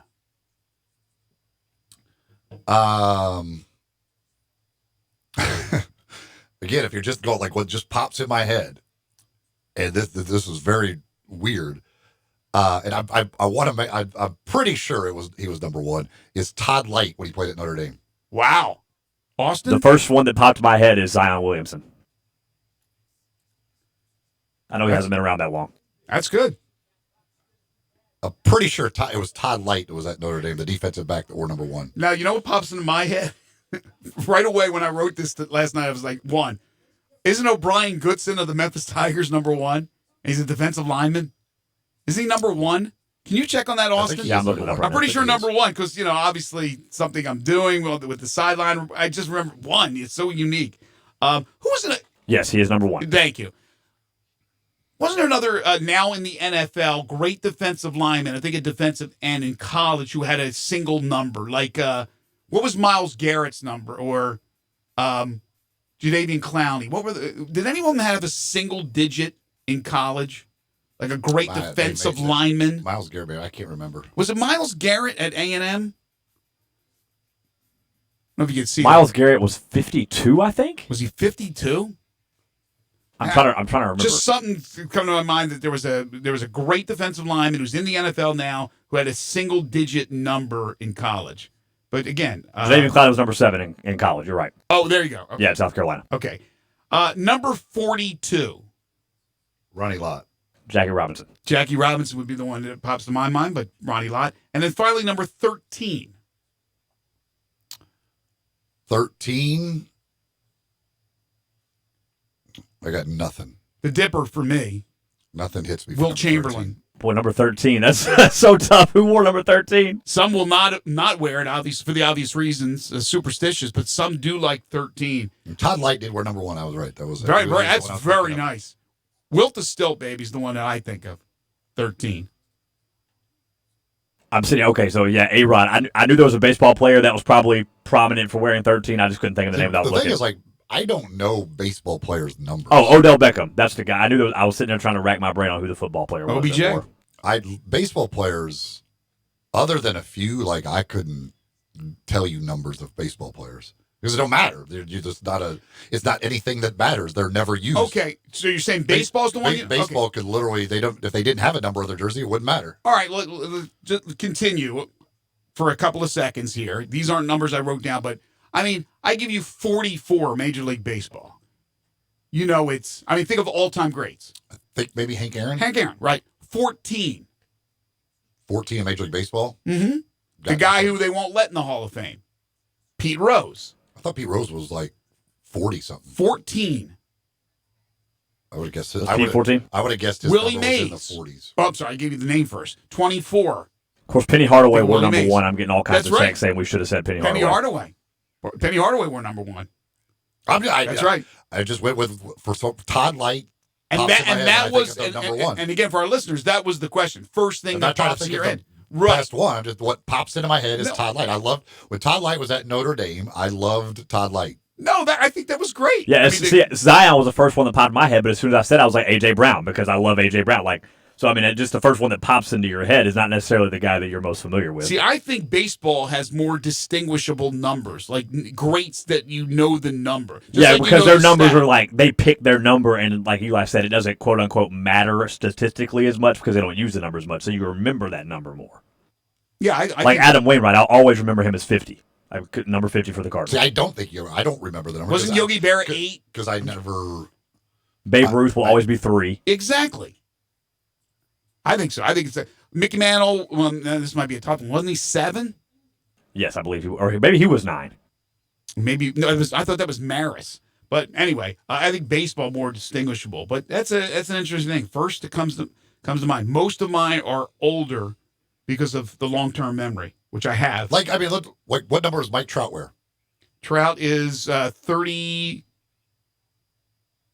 I think he's 40. 47? 45? 35? I know. I shouldn't really remember that. I think he's 45. I couldn't guess his number. But that's a perfect example of, yes, he's on the West Coast. He's playing for the Angels. As great as 27. He is. I was way off. See, as great as he is, he doesn't get that exposure. But if you think of all... What's Aaron Judge wear? 99. That's right. That's a weird... He's got that weird big number, almost triple digits. What's, just think of the what I don't know. Albert Pujols is 5. Again, my memory from the past is great. My memory from now is not good. I don't even know. I couldn't even tell you Cubs. I want to say Chris Bryant's maybe 17. Okay, yes, he's 17. Okay, but forget about again. Rizzo, I don't. You're probably going down. 44. You're probably going down the line I'm going down with memory. Okay, who's number 14 for the Cubs? All time, the greats. Who's number 14? I have no idea. Isn't that Ernie Banks? He might have wore 14. I don't know. Really? Are you playing with me here? No, I don't know. What did the Hawk wear? Ernie Banks was 14. Yeah. Andre Dawson wore 8 when he was at the Cubs. What did Ryan Sandberg was 23? What did Sweet Swinging Billy Williams wear? I want to say maybe 20 something. Was he 23? And I'm not a Cubs fan. I'm just trying to remember. He wasn't 23. Sandberg was 23. Oh, Sandberg was 23. Yeah, but Schmitty was 20. Carlton was 30. Billy Williams was 26. Joe Morgan was 8. Johnny Bench was 5. These are just, it's baseball. Now, football, when you start quarterbacks, is pretty interesting because that's pretty. Montana was 16. Brady's 12. Breeze 9.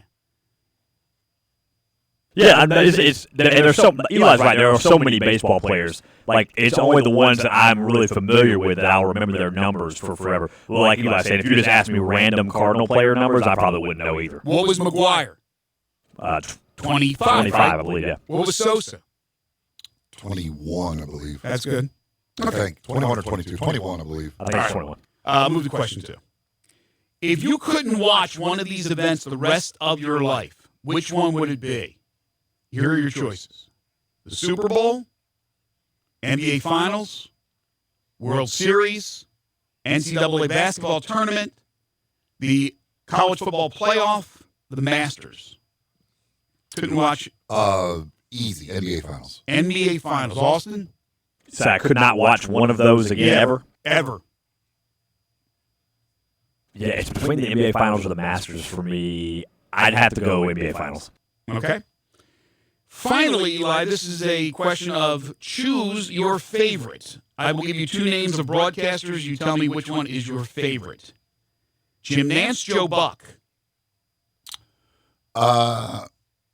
Slight lean to Joe Buck. That's a tough one. Slight lean to Joe Buck. You can jump in here. I think for me, it would probably be Joe Buck just because he's called more football and baseball, and I've watched more of that than what Nance has called.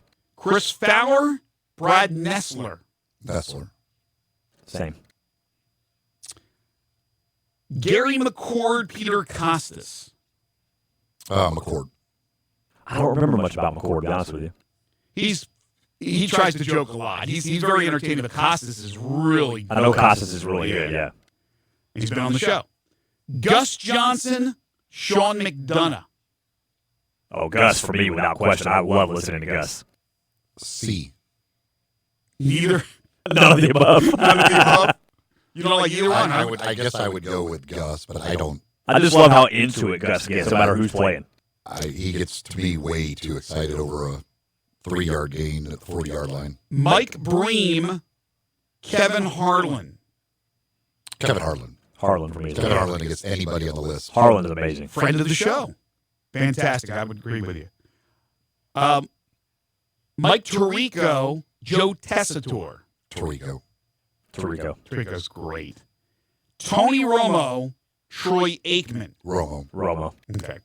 There you go. Romo is just so good at calling. It's amazing listening to him call a play. It's ridiculous. All right, we have to take a break. This is Middays. Oh, before we do, though, I forgot. I couldn't tell you. I don't even know what number Romo wore either. Romo, was he 9? I know Aikman wore 8. I don't remember what Romo. I think Romo might have been 9. Romo was 9.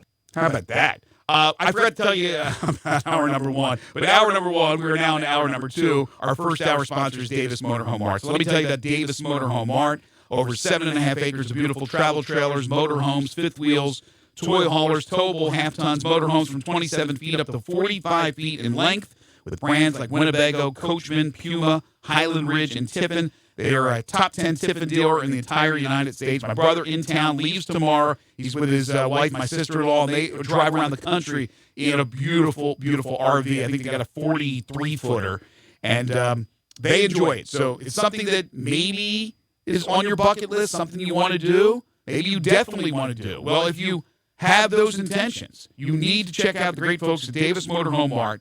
The website is davismotorhome.com. You can call them at 901-332-3414 or visit them at 1145 East Brooks Road in Memphis. Right now, they got a great deal going on all the 2019s, brand new 2019s, as they make room for the 2020s. So a big blowout sale going on right now.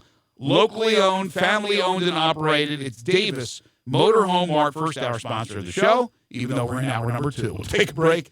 This is Middays on Real Sports Talk, Sports 56, 96.1 and 87.7. Sports 56 now has 2 FM homes. You can now find Real Sports Talk on 96.1 as well as 87.7 on your FM dial. I'm here interviewing Macaulay Williams, CEO of Big River Distilling Company here in Memphis. Macaulay, tell us about the uniqueness of your Blue Note Bourbon and Riverset Rye. Well, Eli, both my products, Blue Note Bourbon and Riverset Rye, are produced right here in Memphis, Tennessee. The Blue Note Bourbon is a premium small batch blend, minimum age of 9 years, served at 93 proof. The Riverset Rye is a straight rye whiskey, also at 93 proof. It's a great spicy, herbaceous tone. It's great in cocktails. Where can folks find the Blue Note Bourbon and Riverset Rye? Both products can be found at any local liquor store here in Memphis and also at most bars and restaurants. Next time you're around the town, be sure to ask your bartender for a glass of Blue Note or Riverset. And is there anywhere else that folks could get more information about your products? Yeah, absolutely. At our website, BlueNoteBourbon.com or RiversetRye.com. Also, be sure to follow us on social media at Blue Note Bourbon or at Riverset Rye. All right, well, that sounds great. I can't wait to try a bottle. Yeah, Eli, I really appreciate the support, and hopefully you and your listeners can pick up a bottle today.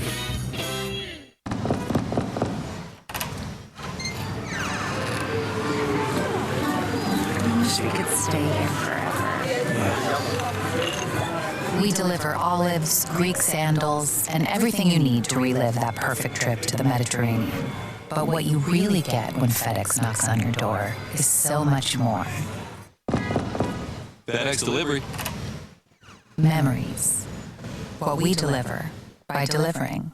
The doors never close, 24 hours a day at Getaway Sports Bar, the best kept secret in town. Garvin, the owner, created this SEC NFL Dream Bar over 20 years ago. You'll never miss a minute of action. 12 TVs, 5 70-inch TVs for all the big games. Rack them up on 6 pool tables. Coldest beer in town, grab you a pool stick and get you some good bar grub. 100% Angus burgers, big and moist chicken tenders. Daily happy hour Monday through Friday, 2 to 6 p.m. with long neck domestics, $2. Getaway Sports Bar, 4632 Winchester.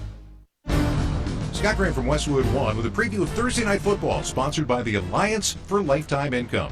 Learn more at retireyourrisk.org. Coming up, the Jacksonville Jaguars host the Tennessee Titans in AFC South action. Jacksonville is off to an 0-2 start, including last Sunday's 1-point loss to the Texans, with rookie quarterback Gardner Minshew getting his first NFL start. Head coach Doug Marrone says he remains optimistic. Yeah, the difference sometimes when you're playing and you're like, when you don't have anything, and sometimes you're like, you're so close. I mean, I think that's what our guys really believe, that, hey, we can get into a rhythm and put some back-to-back plays together that, we'll be able to move the ball and drive the ball. That, they all trust each other and they keep working. Tennessee at 1-1 is coming off a loss to the Colts. Iron Eagle and Hall of Famer Rod Woodson will have the call on Thursday Night Football.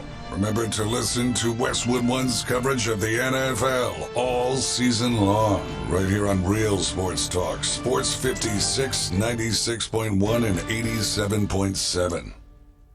Do you have frequent heartburn, like the kind of heartburn where you stash antacids everywhere? You feel like you gotta have those chalky tablets just in case heartburn strikes. If that's you, you do know that there's an easier way to deal with heartburn, right? Prilosec OTC, just 1 pill a day will last a full 24 hours with zero heartburn. With Prilosec OTC, you can actually simply not get heartburn in the first place. No more stashing antacids. Try Prilosec OTC. 1 pill a day, 24 hours, zero heartburn. It's possible with Prilosec OTC. Use as directed for 14 days to treat frequent heartburn, not for immediate relief. As a jet car racer, Elaine Larson has had interesting experiences. I hit a wall at 280 miles an hour. While most of us don't race jet cars, we get that life comes with risk. But retirement shouldn't. Elaine purchased an annuity to secure a protected income stream for the rest of her life, so her money won't stop working when she does. Find out more at retireyourrisk.org. Brought to you by the Alliance for Lifetime Income, the sole sponsor of the 2019 Rolling Stones No Filter U.S. Tour. Now, back to Sports 56 Middays, presented by FedEx. Here once again, Our great Gaston and Eli Savoie. Couple of baseball milestones. Garrett Cole of the Astros got his 300th strikeout. He's the 18th pitcher in Major League Baseball history to strike out 300 or more in a season. Also, Bruce Bochy, who's managing in his final year in baseball. What a great career with the Giants. He is the 11th manager to win 2,000 or more games. He said, I've been lucky. It's been pretty good, too. It's a lot. It's a lot of games to win. A lot of folks texting in about Dan Marino wearing number 13. Yeah, that's a good one. Again, it wasn't the, think about it and come up with the greatest player with that number. It was first, give you a number. First one that comes to your mind, throw it out there. Somebody else said Steve Nash, 13. Sure. Yeah. Again, it wasn't the great 13s of all time. It was just first. And was Steve Nash be first? If I threw out 13 to most people out there, would it be Steve Nash? I don't know. By the way, that Memphis Basketball Legends weekend thing the game going on Sunday, if you go to eventbrite.com and just search for Memphis Basketball Legends, it'll come up. That's where you can buy tickets. You can buy tickets there. Eventbrite.com, and then just search for the Memphis Basketball Legends, and you can buy tickets online there. Phillies Braves 0-0 in the third. Seattle Pittsburgh 0-0 in the second. San Francisco Boston about to get underway from Beantown. I think the Braves are only 2 games away from clinching the division, right? Braves are they're magic very numbers close. 2. They are They're going to do it. spectacular. I'll just say this: I'm confident they're going to do it. Breaking news: they're going to do it. They are real and they are spectacular. I like their chances of winning that division. 9-game lead over Washington with 9 games to go. So yeah, they're about ready to clinch. As far as the wild card is concerned, Oakland up 2 on Tampa Bay for their wild card number 1. Tampa Bay's up a half a game over Cleveland for wild card number 2. That one's going to go right down to the wire And then in the National League, you got the Nats, game and a half up on Milwaukee and Chicago. So the Cubs and the Brewers tied right now for the second wild card spot. And then in the division, it's still wide open. The Cardinals have a 3-game lead over Milwaukee and Chicago, but the Cardinals and the Cubs play 4 starting today at Wrigley Field. It is going to be a lot of fun the final week and change in the Major League Baseball pennant races. We will take a break. When we come back, you know them, you love them, you can't live without them. Harold Grader, the AutoZone Liberty Bowl Inside College Football Hour. This is Middays on Real Sports Talk, Sports 56, 96.1 and 87.7. A good friend of mine told me about this awesome place for lunch. Oh, yeah? What's the name? Neil's Grill and Bar, where the fat man rocks. Everybody knows Neil. Where's it located? It's located in Yorkshire Square off of Quince. And what's it like? The best lunch place in Memphis. You know, like real mashed potatoes and gravy. Everything is made from scratch. Monday through Friday, daily lunch specials like Monday baked chicken, Tuesday chicken fried steak. Yum! Fried chicken livers every Wednesday, Friday Salisbury steak, barbecue chicken, or if you just want a vegetable plate, the best veggies in town. What about the lunch price? Meat and 2 veggies, $7.95. Meat and 3 veggies, $9.99. And veggie plate, $8.95. Big fat boy portions, man. Hey, you're making me hungry. Let's go. You drive, I'll buy. Come hear the best live local music at Neil's. Eddie Smith and the Memphis Spunk Horns, Reba Russell and the Natchez Band. Open 11 a.m. to 3 a.m. daily. Neil's Bar and Grill, where the fat man rocks. Once upon a time, there was a sleepy bear in search of a place to nap. Like the inside of a car. A coupe? Too small. An SUV? Too big. A station wagon? Just right. But as his eyelids began to get heavy.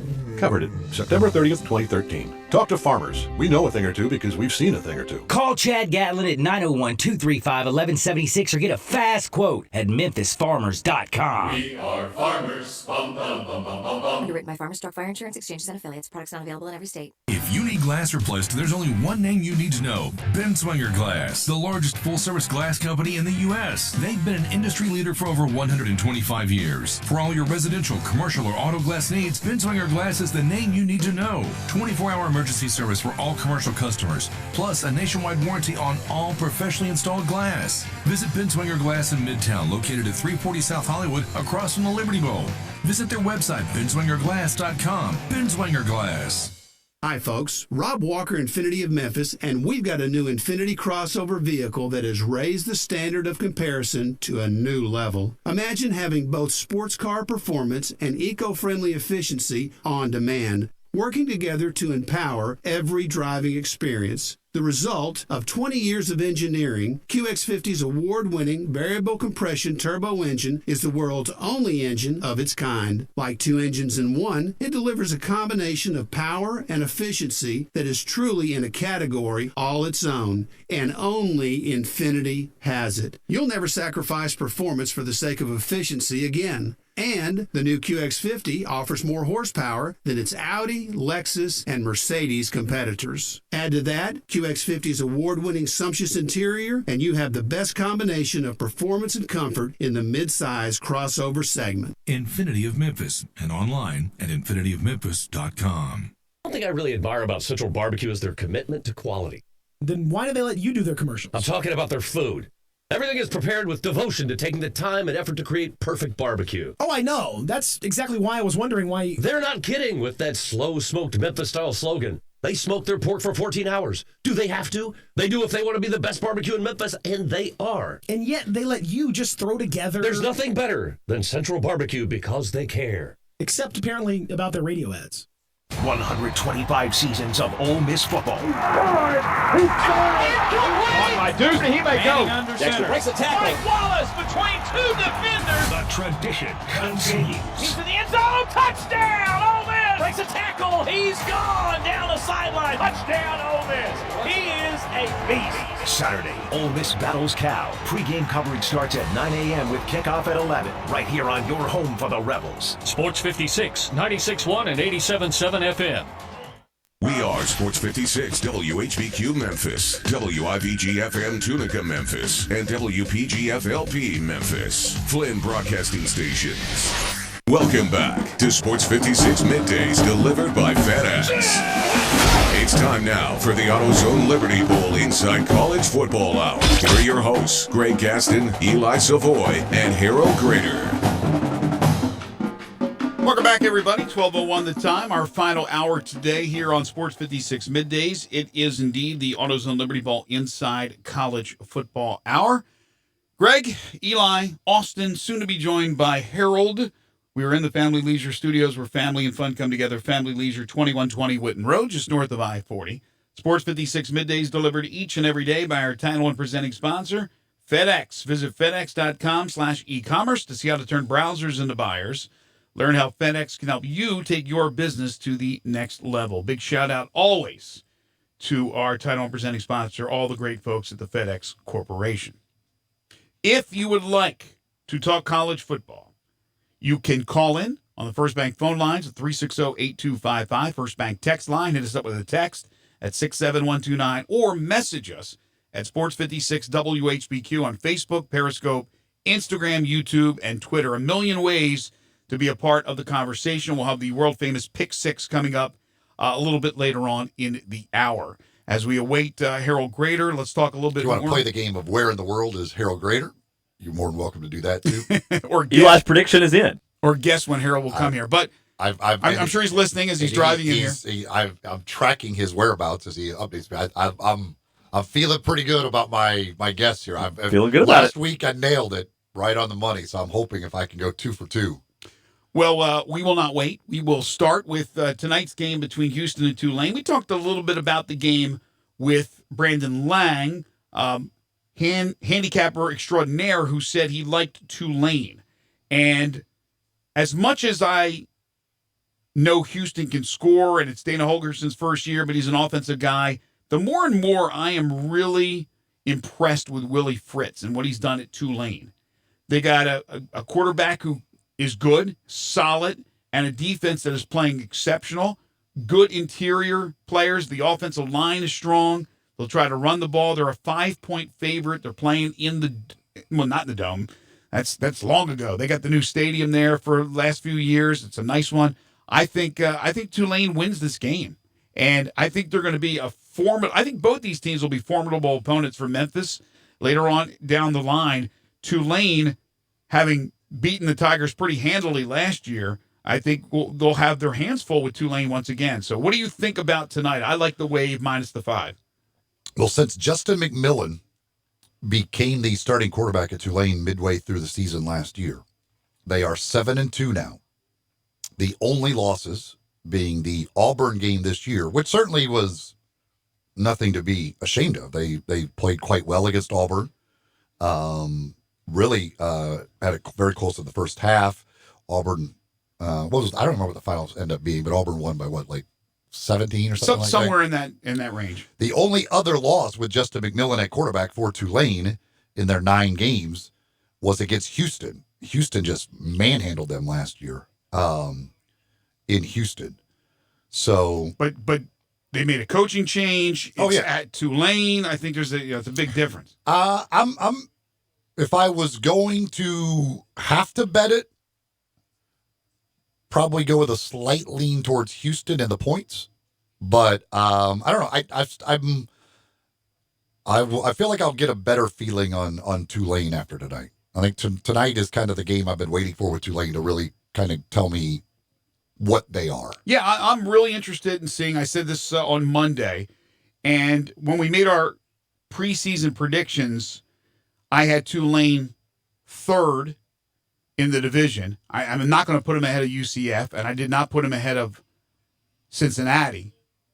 But they may end up being a team that's good enough to finish 2nd. Eli, you lost. Oh, man. He's earlier than I thought. A few minutes early. I should have sent somebody out there to hold up traffic. The Tulane-Auburn final was 24-6, so they weren't able to do anything, muster anything offensively, but you're right, it was an 18-point game. So that's pretty reasonable as far. I mean, nobody likes a loss, but it was 24-6. Okay, I thought it was somewhere around that because I remember being right around the number. Tulane is in the West. Tulane's not going to finish ahead of UCF or Cincinnati. Tulane is in the West. What am I talking about here? I don't know. Tulane. Oh, no. I hope you did not pick him ahead of Cincinnati. No. No, I got Tulane in the finishing third. I'm sorry, I got third in the West behind Houston and Memphis. I have USF in third in the East behind Cincinnati and UCF. Harold Grader is now in the building, in the studio, sitting in his seat, putting on his headphones, and he's only 6 minutes late. Greetings. Are you sporting an American Conference shirt? You know, to be honest with you, I'm not sure. Look at you. It is. Look at you, P6. Is there a P6 anywhere on it? I don't think so. I can't believe Oresco allowed shirts printed up without P6 somewhere on those bad boys. Ask him the next time you talk to him. Check inside the collar. I would have lost everything. He doesn't have an AutoZone Liberty Bowl shirt on, and I missed on the top. And he didn't make that much noise coming in today. Harold went. I went 3 for 3 last week. This week I've evened my record at 500. No, it's obvious. I went 0 and 3. It's obvious. And that puts you in the Hall of Fame. He's running late, so he couldn't put he had to just throw anything on the first thing he saw. How was your trip to Starkville? Good trip to Starkville. Interesting football game. Had a chance to visit with folks from both sides, and new head coach at K-State. Had not met him before, so obviously he was in a good mood after the game, and good. One of the things that was really interesting, not surprising but interesting, and glad to see, is really good crowd from Kansas State. Their athletic director told us that the ticket allotment was only like 1,000 tickets, but they had a couple of thousand folks there. And, seeing those folks walking around the state campus prior to the game and getting a full-fledged taste of SEC football and football in the South. Of course, they've been here to the AutoZone Liberty Bowl, so they know what the experience is like here in Memphis, but not necessarily an on-campus experience. So thought that was great. That was fun. And to me, that's part of what makes college football Saturday special, especially when you have those intersectional games like that of Big 12 SEC, and it was fun. And getting a chance to see those two football teams, and you see at K-State a better coached football team, I think, than from a year ago. Kids playing hard. Obviously, they gave State more than they could handle, and they look like a better football team. State, a lot of things for that coaching staff, that team to clean up this week, and a lot of things to have worked on by this point of the week. The quarterback was dinged up going into the game for State, and the true freshman came in. Well, and we'll see how that continues for them. So it was good to see them this early in the year and see where they are and what they may become later on down the road. What was it like when the kid who came in went for the whirly bird? He went for the helicopter. I got to tell you, we were down on the field at that point. It was late fourth quarter, near the end of the ball game, and not that it kind of reminded me of the last play of our game last year. Key play, quarterback keeper on that same sideline with last year it was Drew Lock in our game who came up, I think it was a yard short, and here comes this kid and he gets popped and literally all of a sudden he just did a helicopter and he was way in the air. And that was the other piece of it that really got it. He had to have been 8, 9, 10 feet in the air. It was felt like he was a mile in the air. Holy cow! Garrett Schrader. Yeah, Garrett Schrader. Yeah, talking about tough. Yeah, that kid's tough. It was one of the it literally brought me out of my seat watching the game. I jumped. I was like, oh my God, that was unbelievable. That was just one of those plays. I was watching that game. A few times they showed crowd shots. It looked like there were a lot of empty seats there. It was because it was hot as heck. Yeah, it was. And as it obviously has been in this part of the country for quite some time, you had an 11 o'clock game and playing in the heat of the day. I mean, there was still a good crowd there, but yeah, there were empty seats. If I'm not mistaken, I said during the game that they actually gave a bottle of water to every person coming into the game. They did. Because the week before or something, they had a lot of problems with people having heat, exhaustion or dehydration. Yeah, I think they had some concessions issues, long lines or whatever. It was a myriad of problems, and they had a great PR move by the university as well as just trying to help folks out in the heat. Yeah, everybody that came in got a free bottle of water as they entered the ballpark. Because That's a good thing. The sideline reporter kept on. She was down there. It was like the whole game pretty much. It was over 100 degrees down on the field. Yeah, That's rough. Ole Miss will have an 11 o'clock kick, but I think the weather's supposed to be a little bit better, maybe upper 80s and not 90s pressing 100. So hopefully they won't have those issues, but it'll still be hot. I mean, this is crazy. We've gone almost 4 full weeks without rain, and with the heat and humidity. So our summers continue. It seems like we start a little bit later to get into the oppressive heat, and it goes a little bit longer. So we may even get into mid-October. I mean, the Tigers will be 2/3. Yeah, the Tigers will be 2/3 of the way through their schedule before they have a game of. There's not much of a break in sight. And that's the thing. Like it just. What does it say for Saturday? Does it say like upper 80s? Saturday, a high of 88 is listed now. And that'll feel like 70 compared to what we've had. But, I mean, if you just go like right now, like the 15-day forecast, the lowest high is 87. It's just. We'll take it. It ain't letting up. It's, I'm sure, way early in the game. Maybe it's not. Maybe you'll correct me here. But to start projecting things. But Ole Miss with a chance to go to 3-1, trying to somehow in that tough West get to 6. We know that Tennessee has their annual battle with Florida, and nobody expects them to win that game, but they got at least a win last week, albeit against Chattanooga, but that's one. So are you starting to do that, or is it a little early?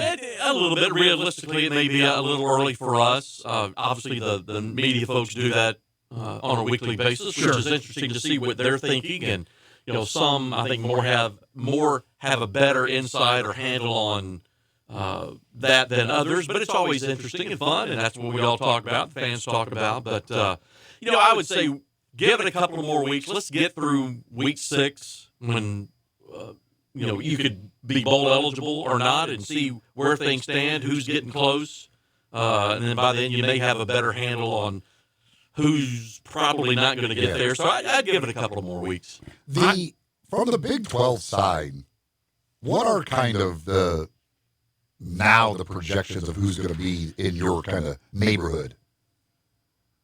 I think, looking at K-State last week, maybe a team that pops in there, maybe a Baylor, maybe a Texas Tech. We're now in this final year of our first 6-year contract with the Big 12, and we've had a different team every year. The 4th pick, is that right? 4th choice, yep, in the Big 12 after the CFP selections. Yeah. So you figure it's a good spot. If Oklahoma were to get into the playoff, then obviously Texas is going to be, if they have the year that everybody's expecting, which would be, I would assume, be the first of those 4 picks. And then really the rest of that conference to me seems kind of bunched up. Yeah, I don't think Oklahoma State is. TCU looks like they're coming back. TCU, Baylor, Oklahoma State, all those teams kind of seem grouped together. And who knows? We talked about it a little bit last week. To me, Kansas would be really, really intriguing and interesting to have. So we'll see what lesson the Jayhawks can continue to do. Who have you, over the history of the bowl, who have you not had from the Big 12, the current Big 12? The current Big 12. Who have you not had? We haven't had Oklahoma in this current cycle. All time? Yeah. Unless you don't know off the top of your head. Okay. Texas Tech, and that's it. So Texas Tech. We've had K-State, we've had Oklahoma State, we've had Baylor, we've had TCU, Kansas way back in the day. Mm-hmm. We've had West Virginia and Iowa State. Yeah, in this current cycle, you've had TCU, right? Iowa State, Kansas State, West Virginia. You had Iowa State twice. Yeah. And then West Virginia. Yeah. And then last year was Oklahoma State. Yeah.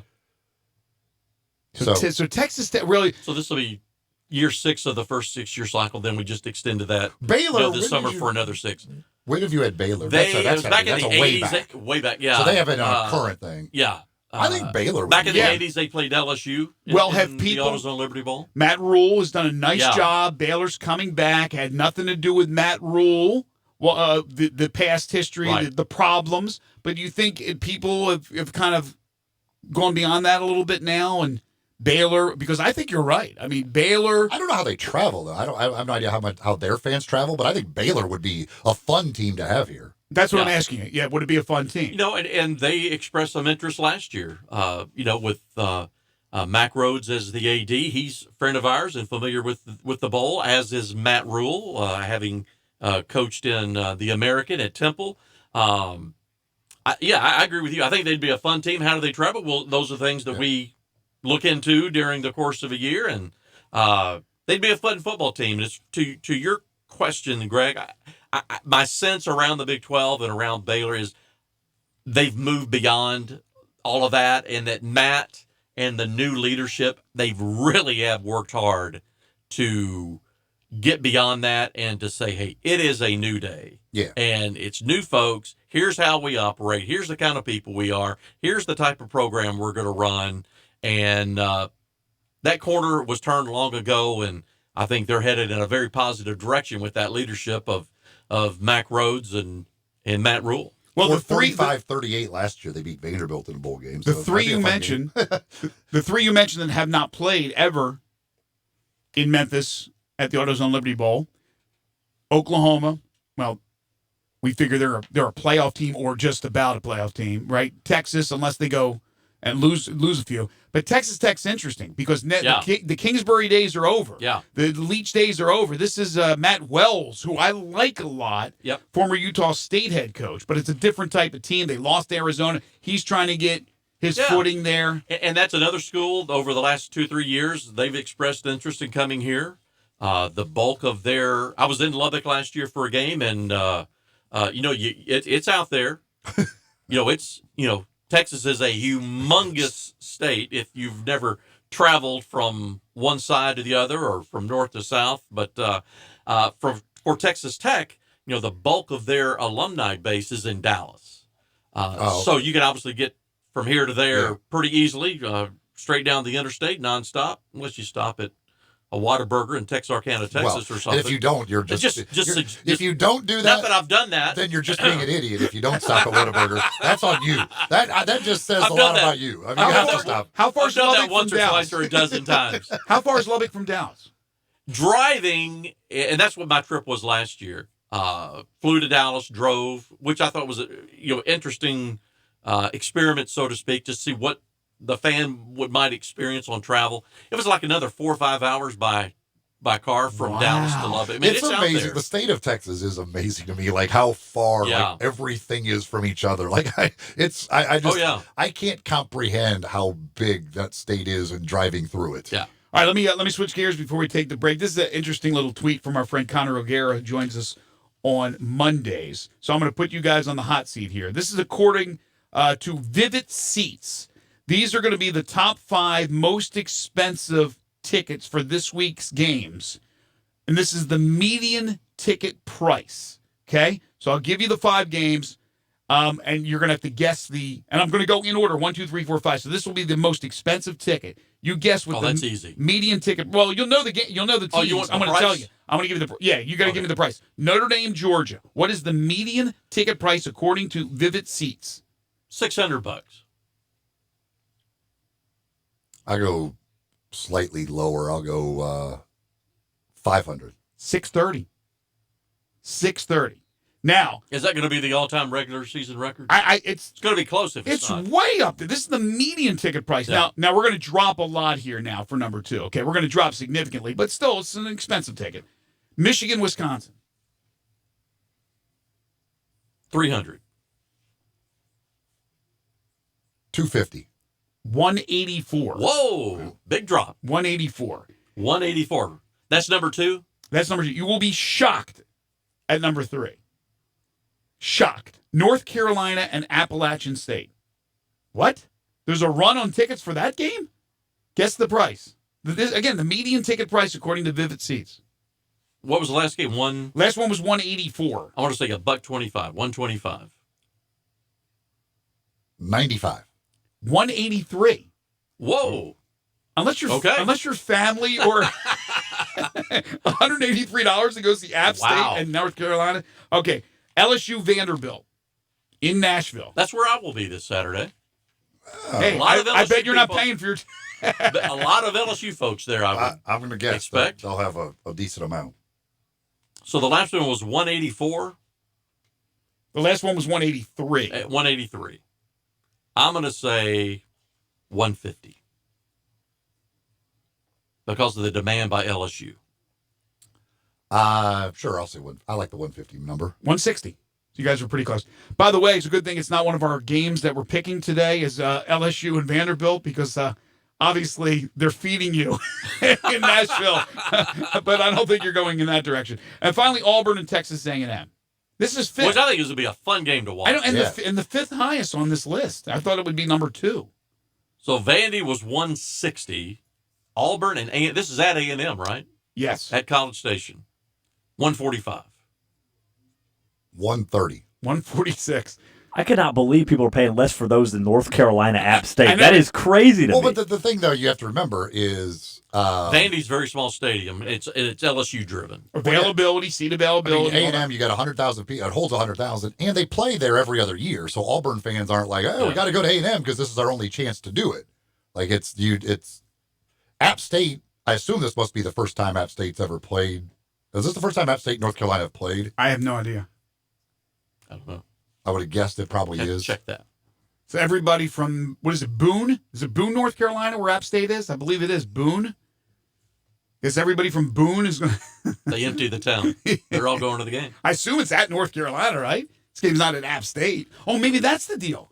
Let me double check where it's at. North Carolina. Okay. I was going to say, yeah, they probably have a small stadium. The only other time they've ever met was 1940. I remember that well. So it's... Yeah. First time they've ever. I'm sure they're making it a big deal there and all that stuff. So, all right. So we're going to take a break. When we come back, we're going to have our pick 6. And what does North Carolina Stadium hold? How big is their stadium? It's not humongous. Have you ever been to North Carolina's football stadium? I have not. I've seen it. Yeah, I've actually, when I visited North Carolina, not for a game, but I visited and I saw the stadium, and I thought it was going to be bigger for some reason. That's what she said. Yes. Let's see here. What is the list capacity in this thing? Did not think I'd get that out of Eli. Harold's turning red. 51,000. Yeah, it's not that big. I mean, it's big, but not that big. That's what she said. That's what she said. All right. So anyway, so the pick 6 is coming up. Give me a number. 51,000. No. Oh. Austin would die. Oh, for the caller. Yeah. Let's go with caller number 5. Caller number 5. It's reasonable. What player? Number 5? Number 5? All-time player? Johnny Bench. Johnny Bench. There you go, buddy. Albert Pujols was your one for number 5. Okay. I said him earlier. Caller number 5, 360-8255. If you've already participated in the pick 6, you're ineligible. It's one time per season. Caller number 5 will go up against one of us for barbecue. Here's the deal. We have played 3 weeks. And Harold Grader is clocking our listeners. He is 2-0. I am so sorry. He is 2-0. Eli is 0-1. I have not yet participated. I have no grade point average. Overall, through 3 weeks, Harold, against the spread, you may have found a new profession, buddy. 12-5-1. Wow. Yeah, there was a tie last week, wasn't there? 12-5-1. Be a little extra income for you and Dawn right there if you gamble a little bit.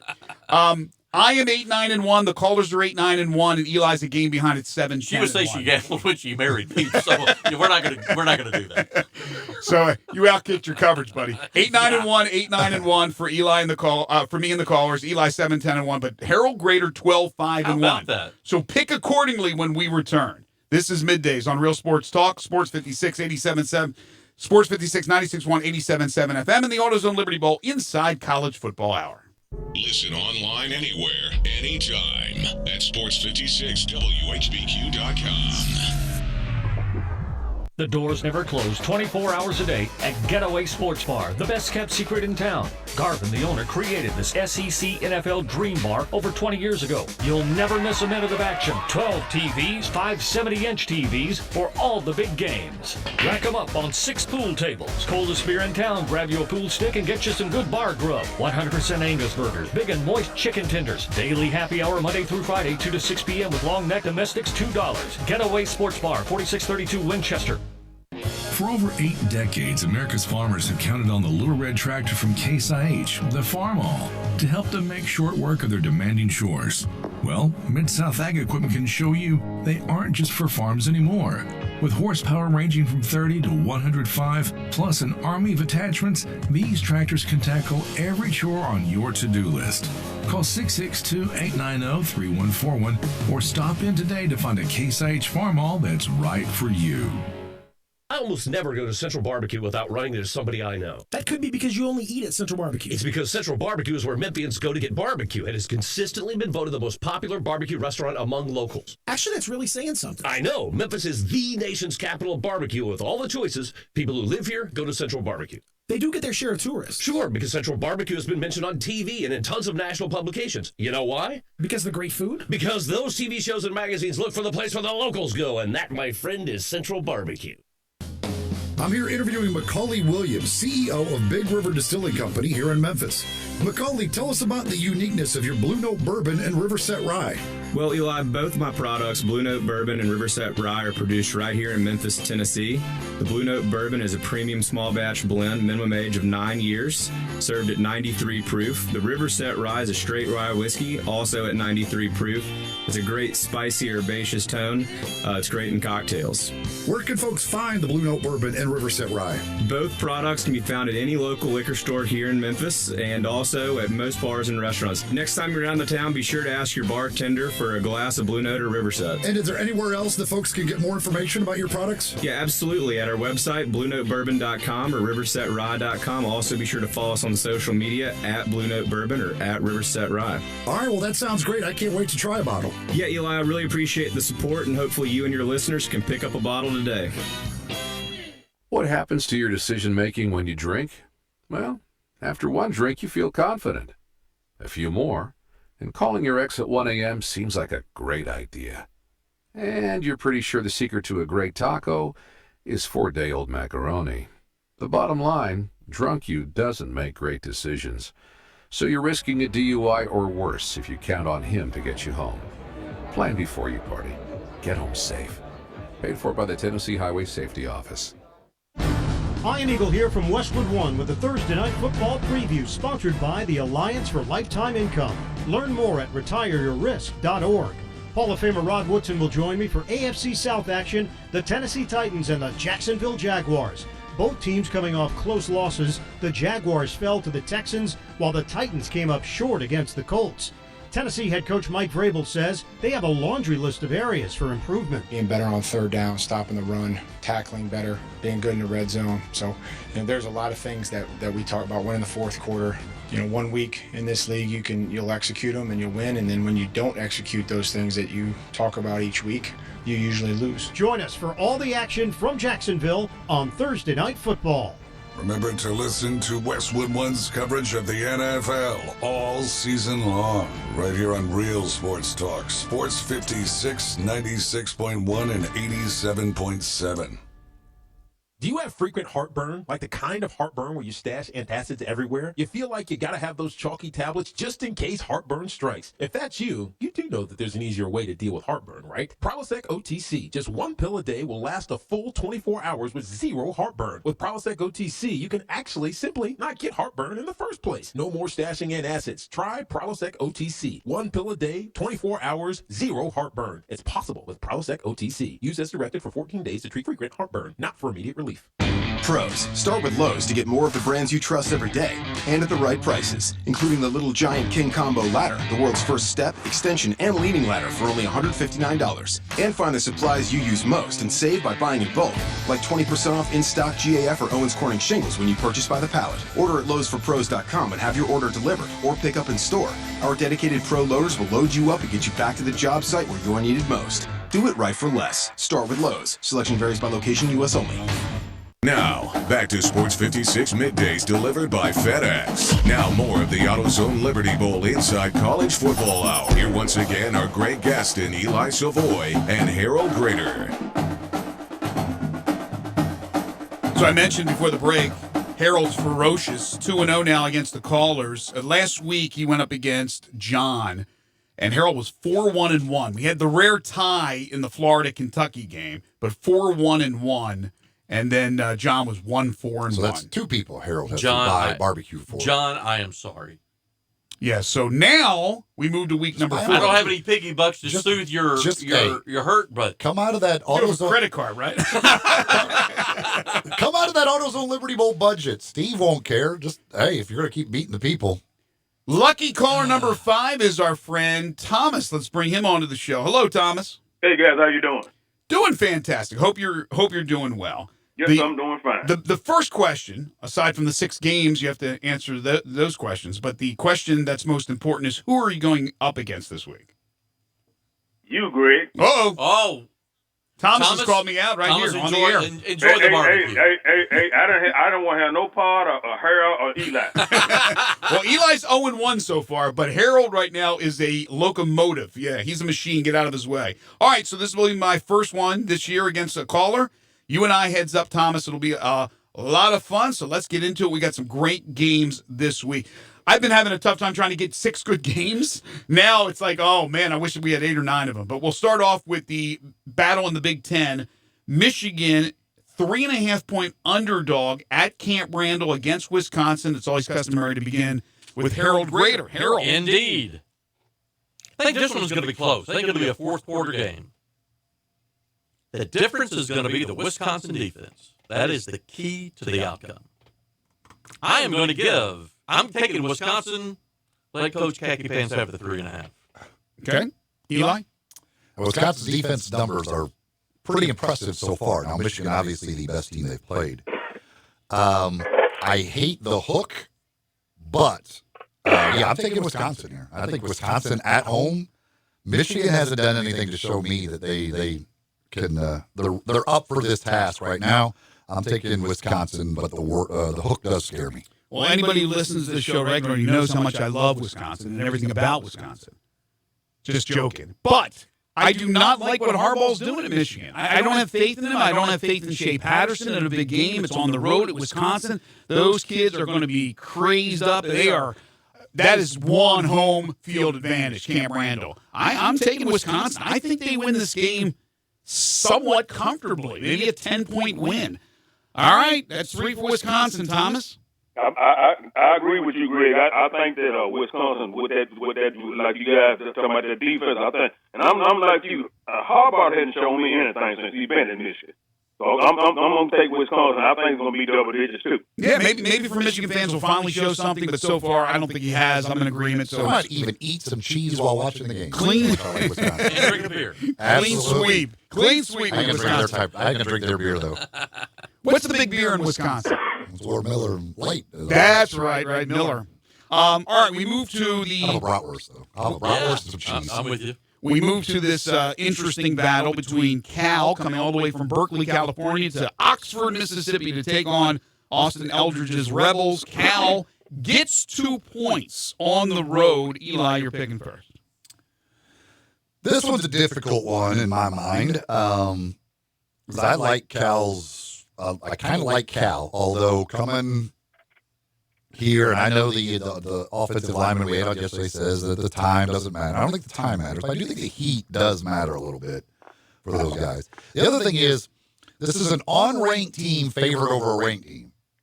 And normally that is a absolute always go with the unranked team if they're favored over a ranked team. But I kind of like Cal in the matchup, so I don't know. I really don't know. I'm going to go with my rule of taking on-ranked over ranked when they're favored. I'm taking Ole Miss. Wow. Okay. Talked up Cal. Thought you were going to pick Cal there. Cal has run the ball really, really well. Can Ole Miss's defense continue to do what it's done so far through the first few games of the season? And that's play well after the disaster that was last year. Mike McIntyre, maybe a miracle worker. So Cal's got some hogs on that line, so it's going to be tough. It's going to be a physical battle, and is Ole Miss up to it? Well, hopefully they will be for my sake, because I picked Ole Miss before the season started, and I'm sticking with Ole Miss now. The offense is coming around a little bit more. I'm going to give the 2. I don't think that's a lot to give. So a 2-point dog or a 2-point favorite at home, not much. Give me the Rebels as well. Thomas. Greg, I'm going to have to go against you on that one. Ole Miss didn't show any kind of offense when they played Memphis, and then the second, and then Arkansas is not very good. Mm-hmm. Then they had the game last weekend, and then the reason California is a ranked team because they've been impressive, especially running the football. I'm going to go with California. Okay, makes sense. Harold? I think it's going to be low scoring. Give me the Rebels. Could the Cal Bears be looking for revenge for the Bear family since Ole Miss dropped the Bears? They could. Get some respect. They already got it, though. They beat them 2 years ago. Yeah, but they were still the Bears then, weren't they? Weren't they still the Black Bears? Didn't they go to the Shark last year? They've always been the Rebels. Come on. They went to the Shark last year, so they could say, listen, this is for the Bear family. It's a long trip. Don't just drop us. It's a long trip from California. It's going to be hot. 41.5, by the way, the over-under number, so they don't expect a high-scoring game out in the desert. The odds makers who make these choices. Tennessee, ladies and gentlemen, 14-point underdog on the road at Florida. I pick first. Okay, interesting. Trask in, Felipe Franks is out. We know Florida has been okay. They've been solid. A nice come-from-behind win at Kentucky. If it wasn't for Trask, they might have lost that game. If Franks didn't get hurt, they might have lost that game. But Kentucky's pretty good. Now, as far as Tennessee is concerned, the first game was just a dog. The second game, one bus coverage at the end, they should have won. Third game, they took it out on an overmatched or just a lopsided mismatch with UT Chattanooga. I, for some reason, think Tennessee's going to hang. I don't think they're going to win, but you're giving me 2 touchdowns. I'm going to take Tennessee plus the points. Thomas? Let me, Greg, I'm going to tell you, I still wasn't impressed, even though they were playing Chattanooga last week. I'm still not impressed with the Tennessee quarterback situation. Even with Franks being out at Florida, I believe Florida has enough, especially experience, and then that psychological advantage over Tennessee. What they lost 13 times in a row or something like that. 13 out of 14. Florida has won. I'm going to go with Florida in the point. Florida giving 14. You're giving away 14. Okay, Harold? Yeah. Gators haven't lost to Tennessee in Gainesville, I believe this is correct, since 2003. Not 1903, but 2003. I think the key for Tennessee, can they control the ball? Can they control the tempo? Can they control the clock? Give me Florida. Eli. He's already turned. He's turned on his orange. It's 13 of the last 14, is that what you said? I think that's right. So they've lost the last 13 that I was not in attendance at. Well, there you go. So I was at the one Tennessee win in there. You know, if you said 1903, I would have probably bought it. I would have believed it. 14 points is not enough for me to take Jarrett, Guerin, Tano. They're not very good. I got to see them do something to make me believe that they can hang with anybody that's good. I think Florida is good, so give me Florida. All right, I hear what you guys are saying. I think Florida's okay. We'll see. Kentucky +6 at Mississippi State. And it looks like Tommy Stevens will go. We had Tyler Horka on the show yesterday from the Jackson Clarion Ledger. Thomas, you pick first. I believe after that bad performance against Kansas, I think Mississippi State got something to prove. I'm still not convinced in that offense of Kentucky. I'm going to go with Mississippi State. Okay, Harold? Mississippi State wins the game, but give me Kentucky plus the 6. Plus the 6. Of course, they have a backup quarterback with Terry Wilson out for the year. What is it, Sawyer Smith? Sawyer Smith, former Troy quarterback. Eli? I hope it doesn't come down to a kick from Chance Poor, because that would be a poor chance. You're just pouring it on him now. You're like, come on. But only if it's a poor kick. I just said his name is Chance Poor, and last week it was a poor chance. Will the sister of the Poor Clares be attending that game? I'm going to take Mississippi State at home. Don't love it at all. That's 6 points, maybe too many, but I'm going to take Mississippi State. All right. Can't see them losing 2 in a row at home. Yeah, I'll make this easy. I think I'm with Thomas, actually. I think they bounce back Good, strong performance at home. Cowbells will be ringing. Mississippi State to cover the 6. Auburn plus 3.5 at Texas A&M. Harold. I think the key is how well does Bo Nix play against the A&M defense, that pass rush of the Aggies. They have great Bluebell ice cream in that part of Texas. Did you know? It's a key factor in this game. I think that'll probably be the number one factor in this game. They don't have Grader's ice cream down there. That's up in Ohio. Just a side note. Give me the Aggies. Okay. Eli? Yep.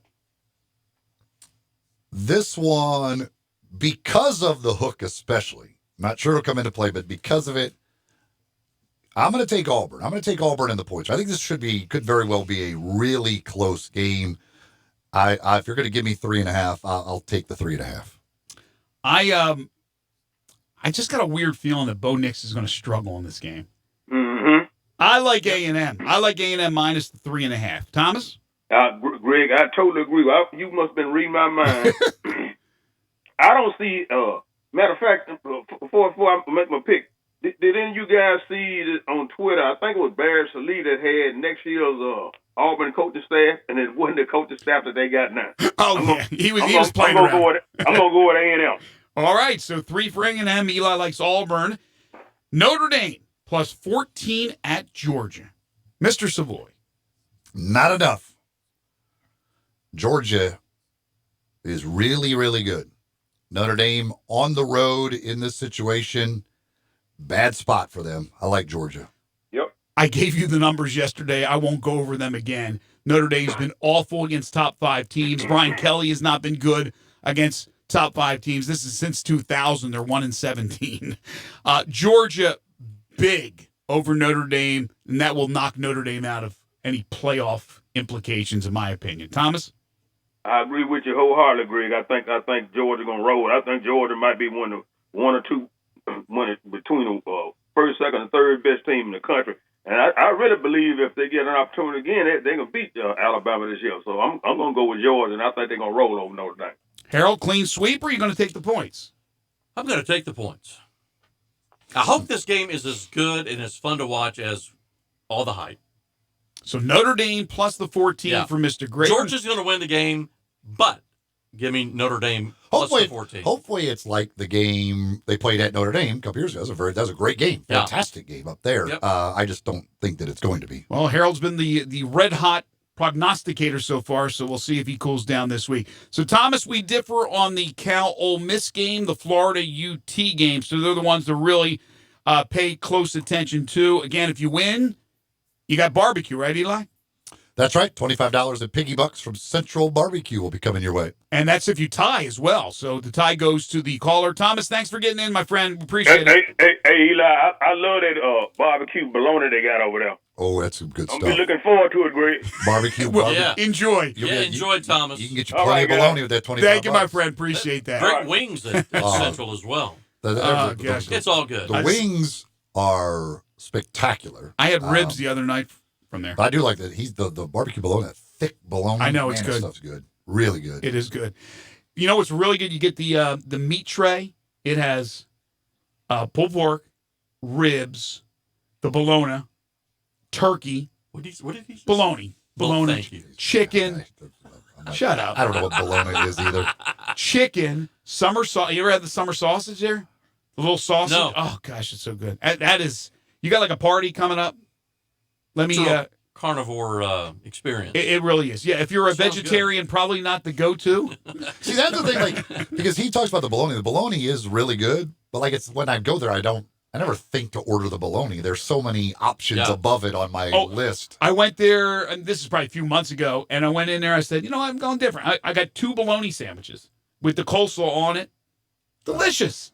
Delicious. You can't go wrong. Well, you ruined it with the coleslaw, but... Easy now. We'll take a break. We'll come back with our final segment. If you want to dive into the conversation, college football, anything on your mind, a game you want to talk about, you want us to talk about, you can text in at 67129, First Bank text line, and the First Bank phone lines are open at 360-8255. Final segment coming up. This is the AutoZone Liberty Bowl Inside College Football Hour right here on Sports 56 Middays on Real Sports Talk, Sports 56, 96.1 and 87.7. Sports Time with Rollo and Stacks. Every weekday afternoon from 3 till 6. Right here on Sports 56, 96.1, and 87.7. Hey, Bugsy, you hear the news about Vinny? Yeah, it's a real shame he owed money to the IRS and they finally cut up with him. Just like Al Capone. If the IRS can get to Capone, imagine what they can do to little old Vinny, huh? Poor cat, he was on top of the world, then bada boom, bada bing. What Vinny needs now is an offer he can't refuse. Hey, you got a tax problem? Does the IRS claim you owe them a bunch of dough? They can get you too. So call the tax relief line now and learn if you qualify to negotiate your $10,000 plus IRS tax debt for up to a 75% savings. Don't be like Al or Vinny and get busted. Make this free call now. Learn how you may be able to pay the IRS less. Call now. 888-789-5043. 888-789-5043, 888-789-5043, 888-789-5043.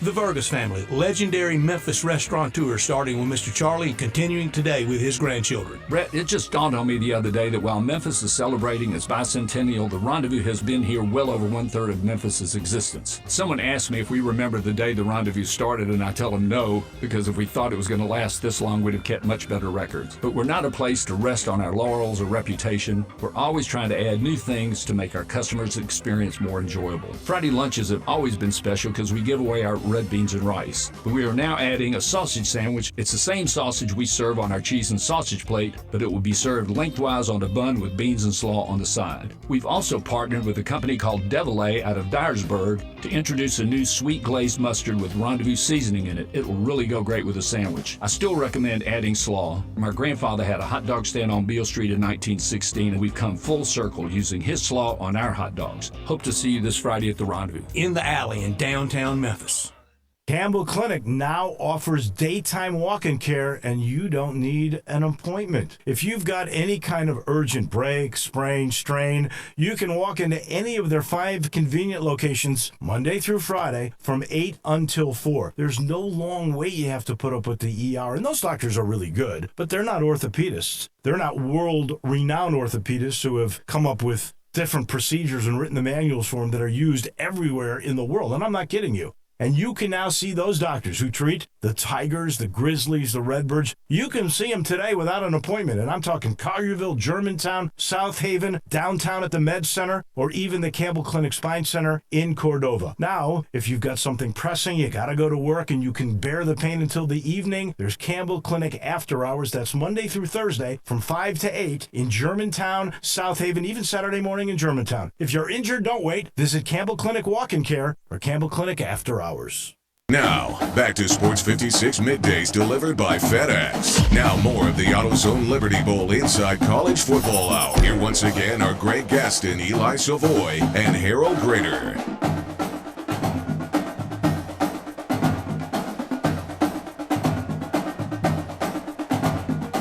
Welcome back, everybody. Final segment here of the AutoZone Liberty Bowl Inside College Football Hour on Sports 56 Middays. So we are, almost 3/4 of the way through September. Not quite, but we still got several months to go. Yeah. But things are starting to heat up. We get these top 25 matchups this weekend. Although it seems like you and Steve have gotten on the road a lot earlier than maybe you normally do.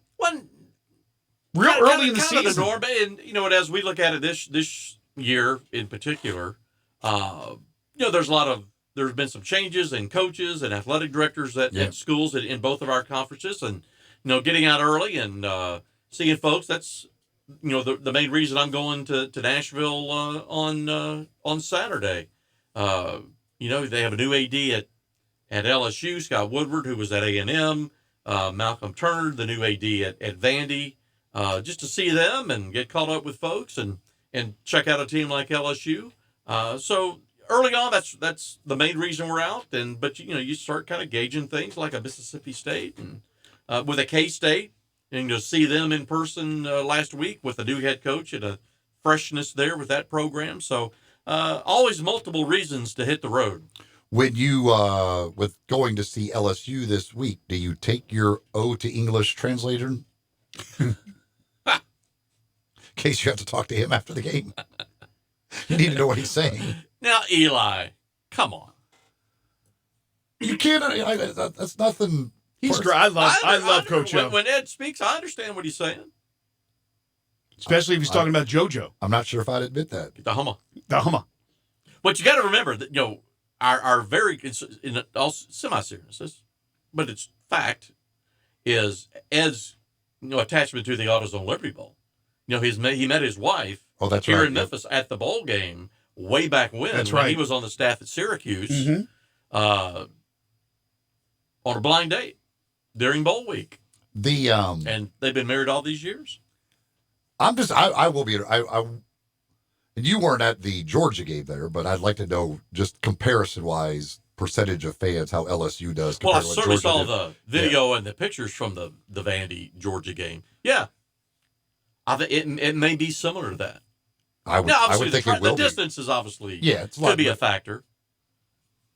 But it'll be interesting to see. But LSU doesn't play at Vanderbilt very often, so there might be other fans that this is one of those. You go to Nashville, it's a fun trip to make, and invade Broadway and have a big time, and so have some fun. So 3 weeks in, I'm interested in seeing Joe Burrow in person. The one thing that I do wonder about that though too is I'm sure I know a lot of their fans did the trip to Austin, Texas. So I wonder if that hurts. Right. Like just a couple of weeks ago, just did this big trip down to Austin, Texas. Do we need they're drivable. Do we want to make another trip to Nashville? Both of those trips, though, are drivable. You don't have to get on a plane to get to those destinations. But it'll be interesting to see. So 3 weeks into the season, not a large company of work, but I would have Tua right now as my Heisman leader with Burrow second.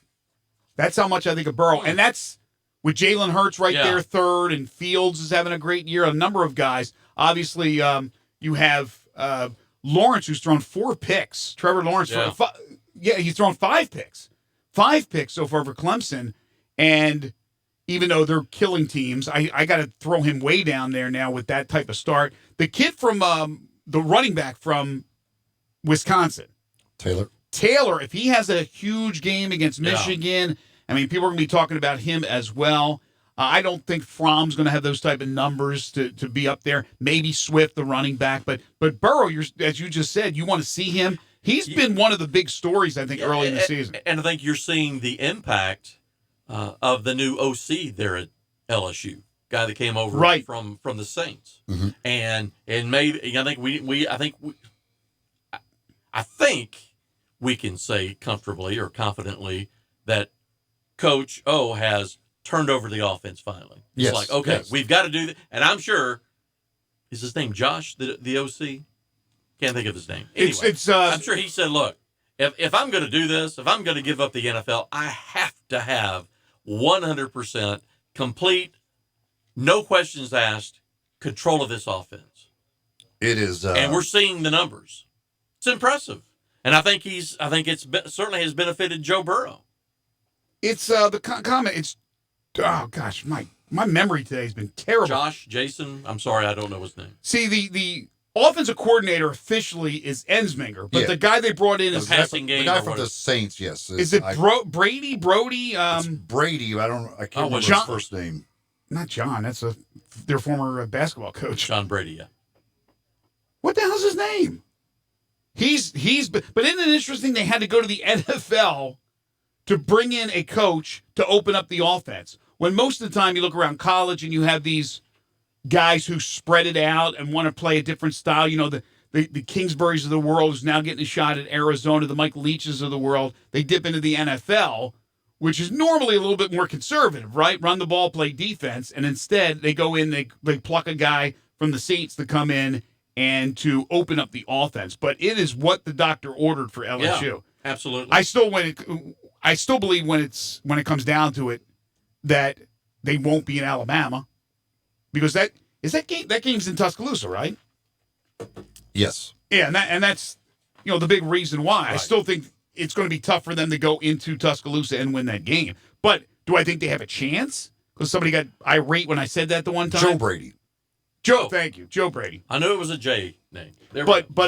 Joe Brady. But I think they certainly have a chance.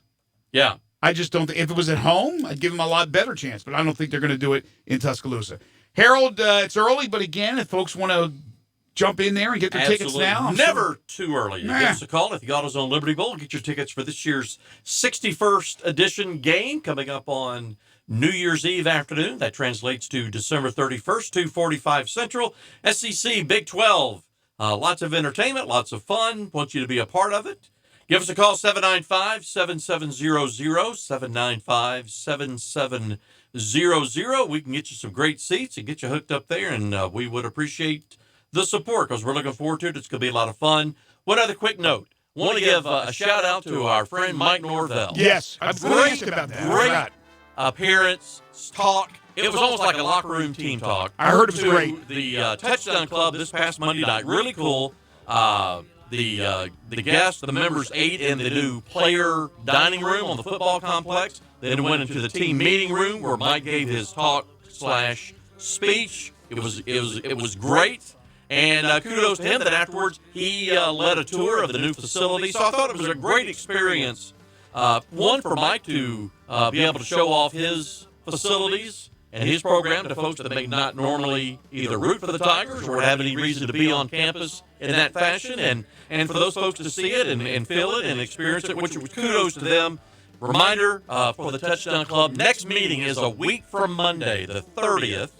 And all you Razorback fans, start calling the Hogs. Your coach is coming to town. That's Chad Morris will be the guest speaker. That's Monday the 30th at the Hilton Hotel. For all the information, go to tdcmemphis.com. And I think maybe SJ Toohey, his right-hand guy, may be on that trip with him, which will be fun to see SJ. And who knows, maybe Sean and Leanne will show up for that. But I'm looking forward to hearing Chad Morris on September 30th. All right, from Stark Vegas to Nash Vegas. There you go. Yep. Have a good time. Have a good time at the game. Want to thank Harold Grader, Brandon Lang for joining us on the program today. He talked about Mike Norvell. Of course, Mike normally comes on Thursday, but since it was a bye week this week, he will join us next week. Remember, it'll be Tuesday for the Tiger Football Report as we get set for the Thursday game, a week from tonight. The Tigers and the Naval Academy, the Middays. We'll talk about that next week, of course. But tomorrow we're back starting at 10 with Barrett Salee, John Varlas. We'll have 10 in a row, the game show that has swept the nation, and some other goodies on the program. We hope you'll join us for that. Stay tuned. Johnny Radio's Happy Hour is coming up next. For Austin, for Eli, for Harold, I'm Greg. Enjoy the rest of your day, everybody. Let me tell you what, if you ask old